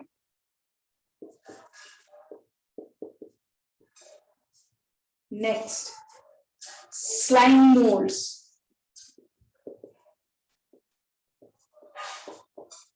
और लास्ट प्रोटोजोआ। बड़े बड़े 5 ग्रुप है बेटा, बड़े 5 ग्रुप यहाँ पे इंक्लूड है। 5 मेजर ग्रुप यहाँ पे इंक्लूड है बेटा, डाइटम्स, डाइनोफ्लैजिलेट्स, यूग्लिना और स्लाइम मोल्ड्स एंड प्रोटोजोआ। तो अब आप समझ ही गए, आपको यहाँ पे 5 ग्रुप पढ़ने पड़ेंगे, ठीक है।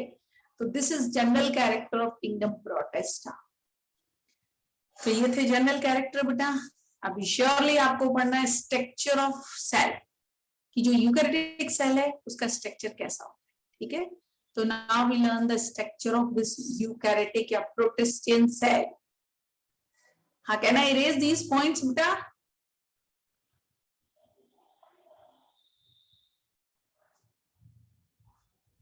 चलिए, ओके ओके। तो अब हम पढ़ते हैं स्ट्रक्चर ऑफ प्रोटिस्टा सेल।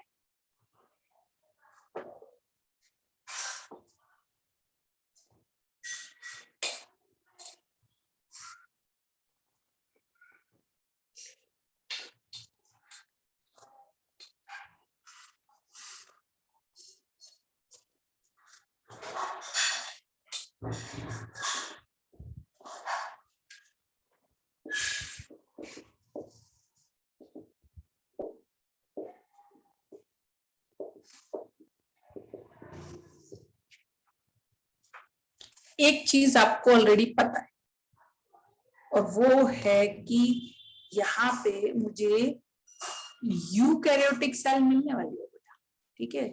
तो सेल का टाइप यहाँ पे क्या है? यूकैरियोटिक है, ओके।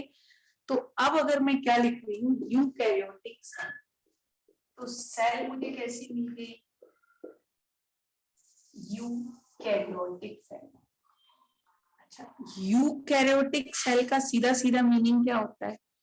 टू इनवलप सिस्टम, ठीक है। यहाँ पे सेल में मुझे क्या दिखाई देगा?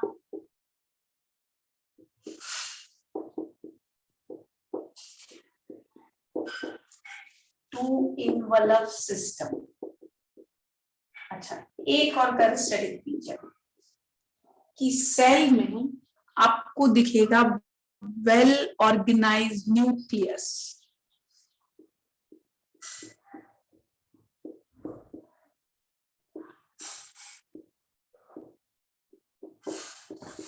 दूसरा सेल में दिखेंगे मेम्ब्रेन बाउंडेड सेल ऑर्गेनल्स, ठीक है। दूसरा मुझे सेल में मिलने वाले हैं membrane bounded cell organelles. So this is identification of eukaryotic cell, ठीक है। ये एक यूकैरियोटिक सेल का आइडेंटिफिकेशन। चलिए, मैं डायग्राम बना रही हूँ, हम एक एक करके पॉइंट लेबल करते हैं। सपोज कीजिए मेरे पास एक यूकैरियोटिक सेल है, ओके, यूकैरियोटिक सेल।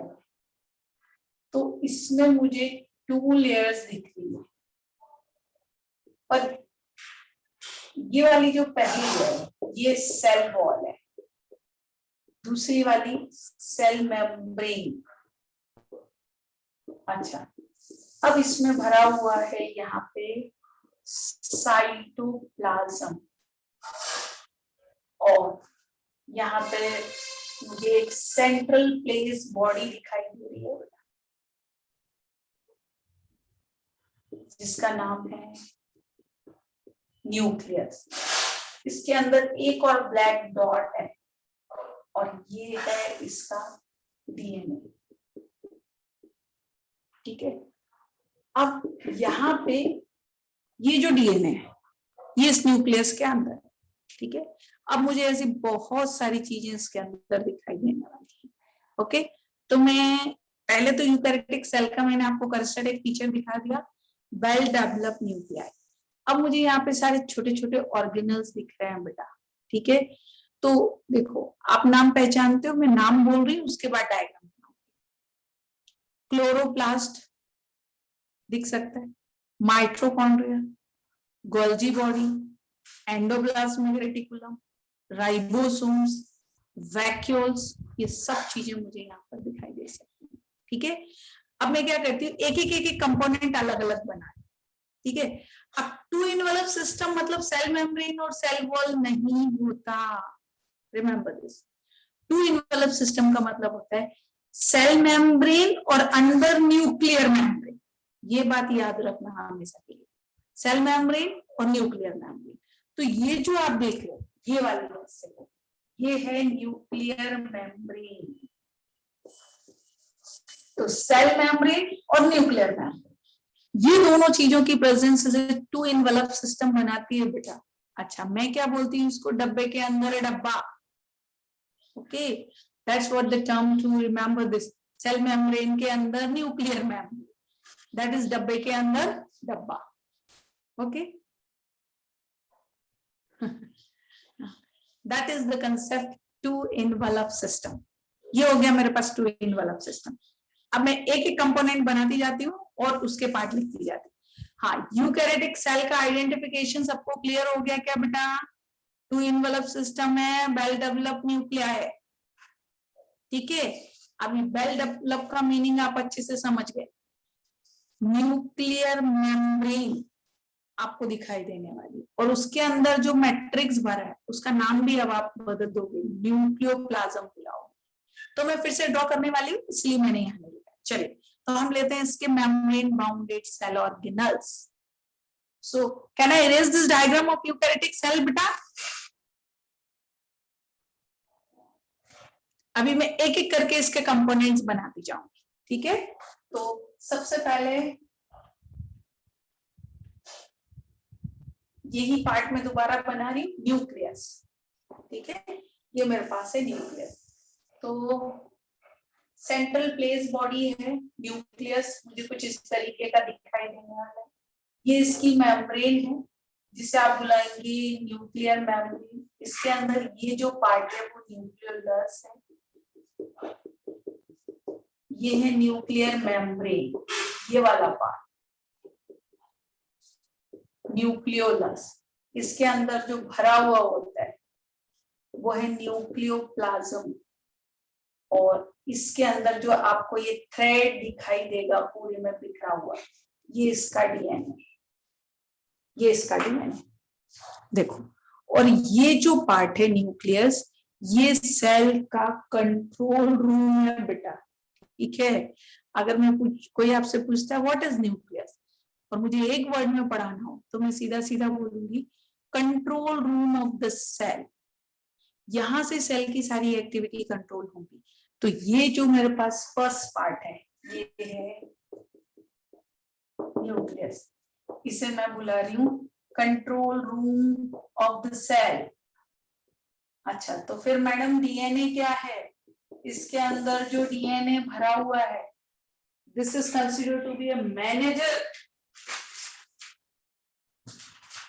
आप सीधा सीधा इसको कंसीडर कर लीजिए मैनेजर। ये सारी चीजों को कंट्रोल करेगा, सेल में क्या बनेगा, कितना बनेगा, कैसे उसका पूरा मैनेजमेंट होगा, ये सारा काम डीएनए करता है। तो न्यूक्लियस अगर कंट्रोल रूम है तो डीएनए इसका मैनेजर है। चलिए, अभी अगर आप इसको एक सिस्टम समझ रहे हैं तो सबसे पहले मुझे सिस्टम चलाने के लिए एनर्जी चाहिए। ओके, तो मैं अगला कंपोनेंट आपको ड्रॉ करके दिखा रही हूँ, और उसका नाम होपफुली आप सब लोग जानते हैं।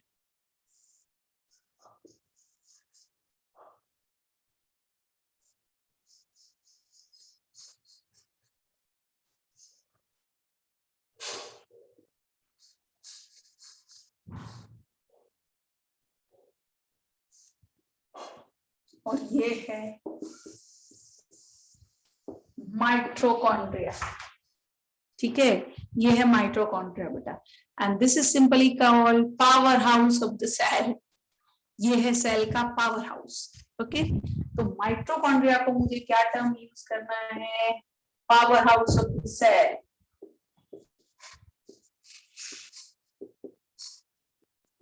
ये रहा सेल का पावर हाउस। चलिए, अब देखते हैं सेल का प्रोडक्शन रूम कौन बनाएगा।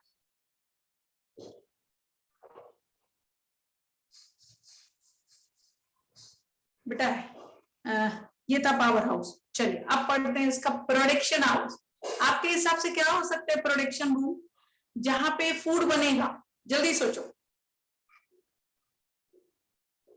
प्रोडक्शन रूम जहां पे फूड मटेरियल तैयार होगा। नहीं, ये तो एनर्जी वाला हो गया बेटा, ये माइटोकॉन्ड्रिया, ये एनर्जी वाला। अब मैं बोल रही यस करेक्ट है बेटा, yes it's a very correct answer. Chloroplast is the production room of this factory. बिल्कुल सही है बेटा। इसके बाद मुझे यहाँ पे एक ऐसे ओवल शेप पार्ट दिख रहा है, ठीक है, जो कि फोटोसिंथेसिस करने में कैपेबल है, ऐसा दिखेगा।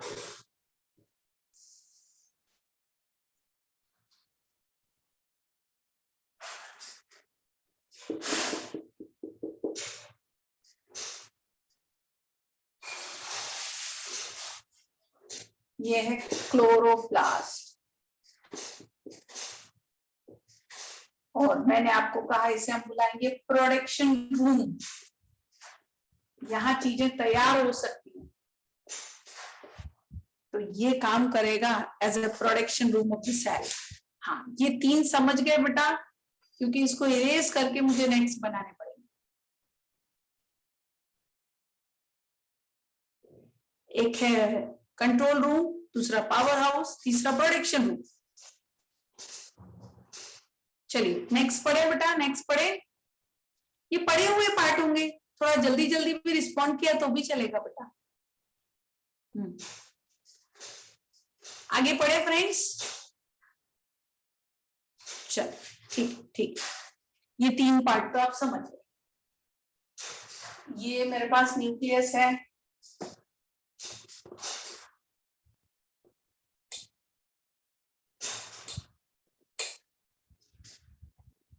अभी देखो इसके बाहर सेल होगी ना, इसके बाहर सेल होगी ऐसे। तो हम क्या देख रहे हैं कि ये बाहर वाला सेल वॉल है, तो यहां से यहां तक ऐसा पूरा नेटवर्क है, ऐसा पूरा नेटवर्क है। कहां से? न्यूक्लियर मेम्ब्रेन से शुरू करके सेल मेम्ब्रेन तक, ऐसा पूरा एक नेटवर्क है। न्यूक्लियर मेम्ब्रेन से शुरू करना है, सेल मेम्ब्रेन पे खत्म करना। ये जो पूरा नेटवर्क है जो कि न्यूक्लियस से जुड़ा हुआ है, इसे मुझे बुलाना है एंडोप्लाज्मिक रेटिकुलम। ये पूरा पार्ट एंडोप्लाज्मिक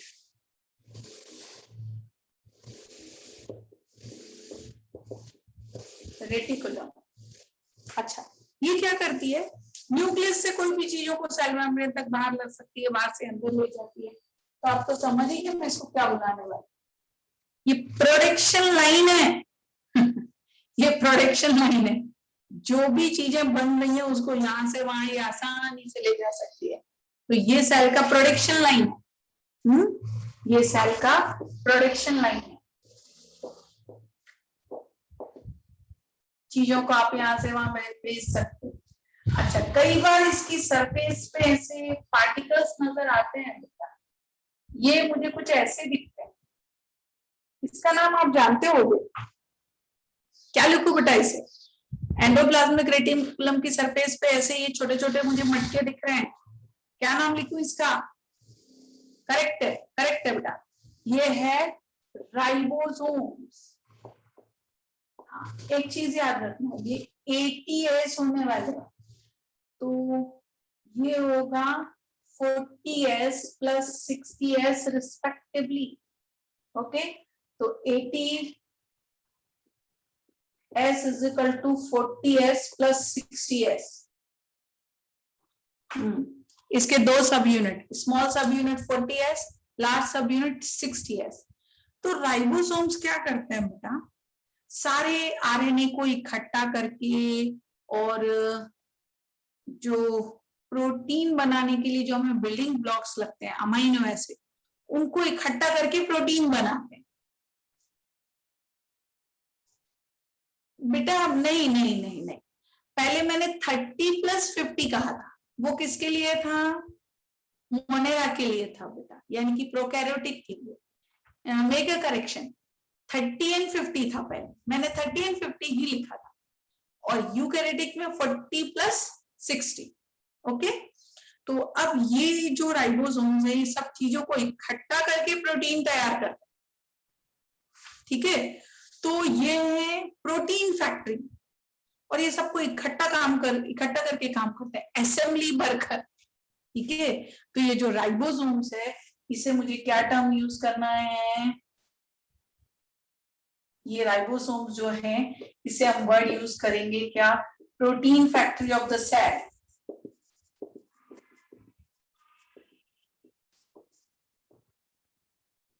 ये रहा प्रोटीन फैक्ट्री। अच्छा, इसके आसपास मुझे कुछ ऐसे सीक्रेटरी वेसल्स नजर आ रहे हैं जो लगातार कुछ ना कुछ नई चीजें बनाते रहते हैं, कुछ ना कुछ सीक्रेशन दिखाते हैं। तो ये है गोल्जी बॉडी, ये वाला पार्ट है गोल्जी बॉडी। ये लगातार कोई ना कोई नया सीक्रेशन करते रहते हैं, कोई ना कोई। यस बेटा, हाँ हाँ विजया मेरी बात सुनो बेटा, जब ये अलग अलग होते हैं तो 40 प्लस 60 होते हैं। मैंने उस दिन भी ड्रॉ किया था, जब ये दोनों कंबाइन होते हैं तो कुछ पार्ट हाइड हो जाता है बेटा। हाँ, तो हाइड पार्ट होने की वजह से when they are assembled their sizes decrease. हमें ऐसा लग रहा है कि अलग अलग किए तो ये 40 प्लस 60 इज इक्वल टू 100 होना चाहिए, ठीक है। तो बेटा ये 100 नहीं होगा, ये होगा कितना, 80। उसका रीजन क्या है, ऊपर और नीचे दोनों साइड से 10s, ऊपर से 10s नीचे से 20s ये हाइड हो जाता है। तो इसको एक खास वर्ड यूज करते हैं, देखो आपको सेल में पढ़ाया होगा, I am not sure, quasi symmetry. Quasi symmetry, एक ही मिनट के लिए मेरे हाथ की तरफ देखो, ये देखो। अब मैंने क्या किया, ये दोनों पार्ट ऐसे अलग अलग, ओके। अब मैंने इन दोनों को कंबाइन कर लिया, तो अब भी मेरे पास लेंथ सेम आएगी क्या बेटा, नहीं। Hopefully you get it. जब आप अलग अलग करोगे चीजों को तो साइज बड़ा, कंबाइन करोगे तो छोटा हो जाएगा। तो Golgi body is considered to be a secretory vessels of the cell. तो ये ऐसे सारे ऑर्गेनल्स मुझे इसके अंदर मिलते हैं बेटा, ये सारे ऑर्गेनल्स मिलते हैं। तो this is membrane bounded organelles of the cell. मैं फिर से नाम बोल रही हूँ, न्यूक्लियस है, माइटोकॉन्ड्रिया है, क्लोरोप्लास्ट है, एंडोप्लाज्मिक रेटिकुलम है, राइबोसोम है, गोल्जी बॉडी। ये मैंने मैक्रो बॉडीज ली है, कुछ माइक्रो भी है। तो इस तरीके का स्ट्रक्चर मुझे किसका मिलने वाला है, इस तरीके का स्ट्रक्चर किसका, यूकैरियोटिक सेल का। हाँ, होपफुली आप यूकैरियोटिक सेल समझ गया। जस्ट एक 30 सेकेंड का पॉज ले लीजिए टू अंडरस्टैंड दिस सेल।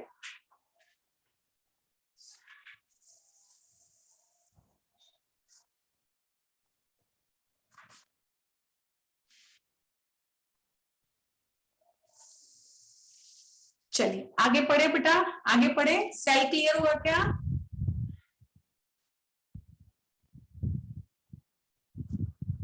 ठीक है बेटा। तो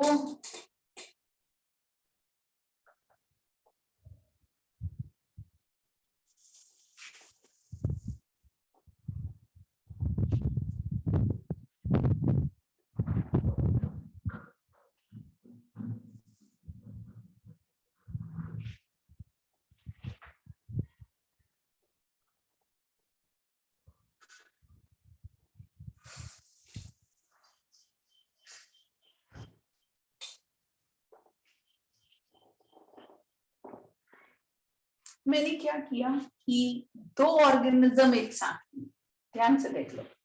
एक ये मेरे पास है बैक्टीरिया जिसमें एक फ्लैजिलम, और एक लिया है मैंने ये यूग्लिया जिसमें भी फ्लैजिलम है, ठीक है। एक ऊपर मैंने क्या लिया है, बैक्टीरिया जिसमें फ्लैजिलम, दूसरा मैंने क्या लिया है, यूग्ली, उसमें भी फ्लैजिलम। ओके, तो पहला वाला मेरे पास है बैक्टीरिया और दूसरा है यूग्ली। तो आप समझ ही रहे हो, ये मोनेरा का मेंबर है ना, कोई प्रोटिस्टा, करेक्ट है, करेक्ट है।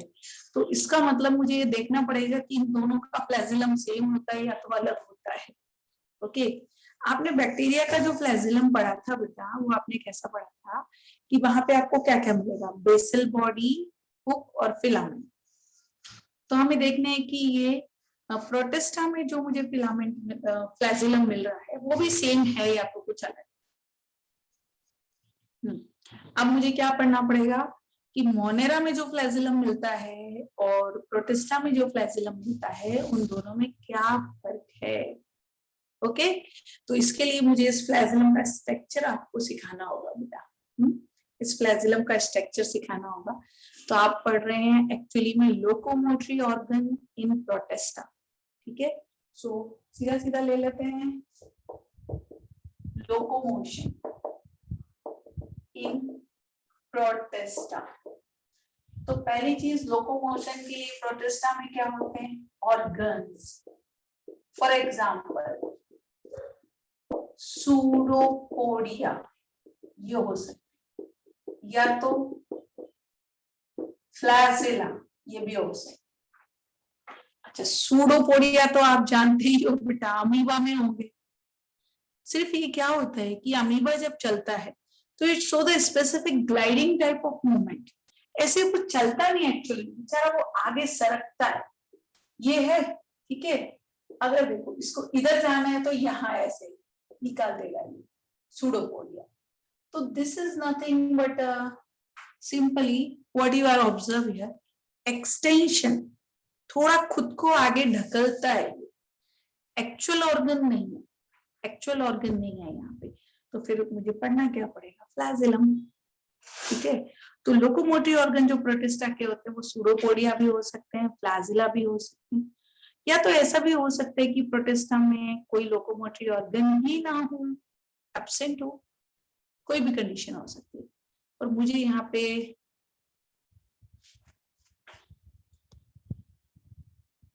थोड़ा सा डिस्टिंग्विश तो पढ़ना ही पड़ेगा। चलिए, तो हम पढ़ते हैं structure of flagellum in protista, क्योंकि सूडोपोडिया में तो पढ़ने जैसा कुछ नहीं है, सिर्फ साइटोप्लाज्म को आगे ढकलना है। तो फिर पढ़ोगे क्या, this is nothing but projection like, सिर्फ साइटोप्लाज्म को आगे ढकल के बेचारा वो आगे जाता रहता है। That's what the pseudopodia. चलिए पढ़ते हैं हम फ्लैजिला। ठीक है, कि जो यूग्लिना में जो फ्लैजिलम होता है, या तो जो आप पढ़ने वाले हो डाइनोफ्लैजिलेट्स, उसमें भी फ्लैजिलम होते हैं। एक्चुअली में उसका स्ट्रक्चर कैसा होता है। ठीक है, तो ये फ्लैजिलम मैं ले रही हूँ यूग्लिना, मैंने फिर से ड्रॉ कर लिया, ये यूग्लिना ये है।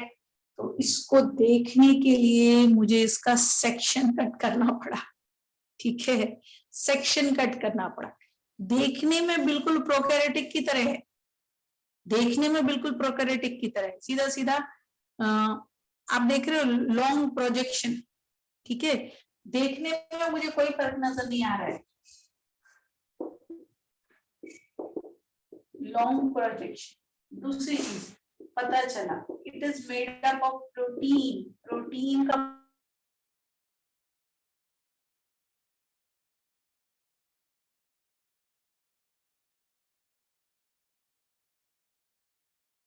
बेटा ये बना हुआ है एक प्रोटीन का, ये प्रोटीन का नाम है टिब्यूलिन। प्रोटीन का नाम है टिब्यूलिन।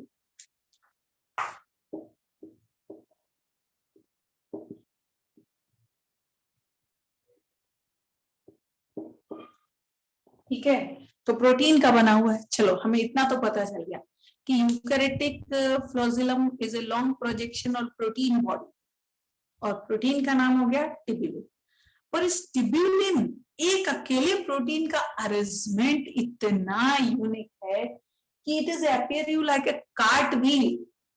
अच्छा, वो बैलगाड़ी सबने देखी होगी, ठीक है, बैलगाड़ी, बुलक कार्ट, तो वहां पे वो लकड़ी का पहिया होता है ना, उसमें एक सेंट्रल हब होता है और फिर पेरिफेरल होता है। यस विषय, मुझे वही स्ट्रक्चर यहाँ पे नजर आ रहा है। मतलब ये टिब्यूलिन प्रोटीन क्या करती है, छोटे छोटे फिलामेंट तैयार करती है। ओके, और उन फिलामेंट से इतना शानदार अरेंजमेंट आपको मिलेगा जिसे मुझे सीधा ही बोलना पड़ता है, cart wheel arrangement. Okay, cart wheel arrangement. तो ये प्रोटीन क्या बनाता है, ट्यूबुलिन प्रोटीन फॉर्म्स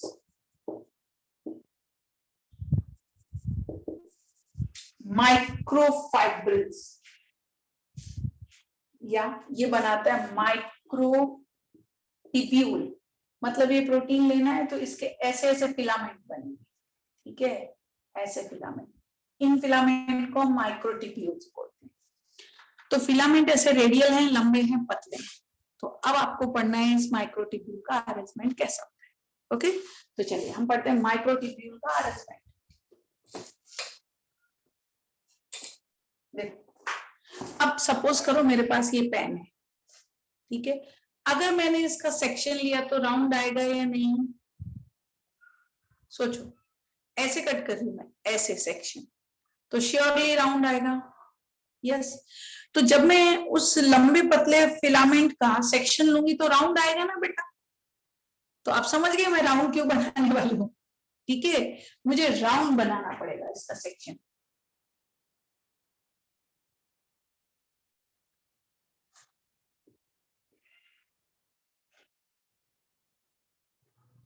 ये देखिए 9 और 2 ऐसा अरेंजमेंट मिलने वाला। पेरिफेरल जो है वो 9 टिब्यूल्स का अरेंजमेंट है और हर एक में दो दो है, दो दो है। तो ये दो मिला के एक, ये दो, ये 3, 4, 5, 6, 7, 8 और ये 9, ऐसा अरेंजमेंट 9 का, ठीक है। अब आप इसको सीधा टिब्यूल भी कंसीडर कर सकते हो अगर कंफ्यूजन हो, सीधा नीचे ले लो लाइंस। हाँ, आपको समझने में थोड़ी आसानी है, सीधा नीचे ले लो लाइंस, समझ रहे हो, सीधा सीधा नीचे ले लीजिए लाइंस ऐसे।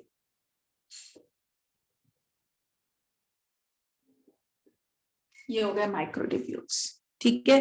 और सेंटर में दो अरेंज है, सेंटर में फिर से दो अरेंज है, ये थोड़े से बड़े, ये थोड़े से बड़े, ये माइक्रोटिब्यूल। अच्छा, ये सारे के सारे माइक्रोटिब्यूल आपस में जुड़े हुए, देखिए ऐसे, तभी तो व्हील बनेगा बेटा। व्हील तो तभी बनेगा जब ये सारे जुड़ जाए। तो ये माइक्रोटिब्यूल आपस में सारे जुड़ गए, ओके। और जुड़ने के बाद ये जो आपको सेंटर में दो दिख रहे हैं ना, इसके साथ भी ये अटैच, तो यहां से जो माइक्रोटिब्यूल है ऐसे रेडियल स्पोक बनाएंगे, रेडियल स्पोक ऐसे। तो ये सारा मटेरियल ज्वाइंट, 9 स्पोक यहाँ पे आ जाएंगे, ठीक है। तो अब ये पूरा जुड़ करके तैयार हो गया कार्ट व्हील अरेंजमेंट, और इन सब पार्ट का नाम एक ही है, माइक्रोटिब्यूल। ये प्रोटीन के बने हुए फिलामेंट, इन सब का एक ही नाम है बेटा, माइक्रोटिब्यूल। तो प्रोटीन बनाने, जो प्रोटीन चाहिए मुझे ये बनाने के लिए, उसका नाम है टिब्यूलिन। टिब्यूलिन जो छोटे छोटे ट्यूब बना रहा है उनका नाम है माइक्रोटिब्यूल। अब माइक्रोटिब्यूल का अरेंजमेंट आप क्या देख रहे हैं, बाहर कितने 9, तो माइक्रोटिब्यूल का जो अरेंजमेंट है वो बहुत ही यूनिक है, वो है 9 + 2। अब आप समझ रहे हो 9 + 2 मतलब 9 पेरिफेरल है, और जो बचे हुए +2 हैं वो है सेंट्रल। और ये दिखेंगे कैसे, दोनों कंबाइन हो, कार्ट व्हील लाइक। देखिए इतना यूनिक अरेंजमेंट मुझे यहाँ पे मिलने वाला है फ्लैजिलम में। तो अब आप समझ गए, it is a most complicated eukaryotic structure. ये काफी कॉम्प्लिकेटेड सा यूकैरियोटिक स्ट्रक्चर तैयार हुआ है बेटा, इसे हम बुलाते हैं क्या, फ्लैजिला। हाँ फ्रेंड्स देखो जरा, फ्लैजिलम समझा है क्या?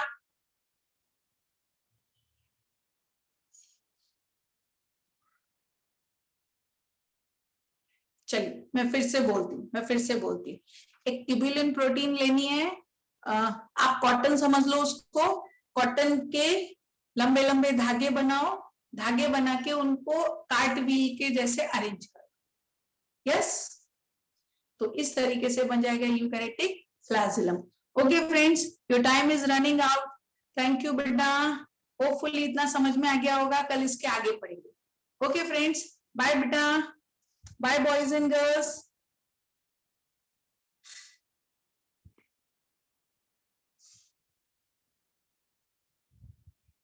ओके ओके बेटा, बाय।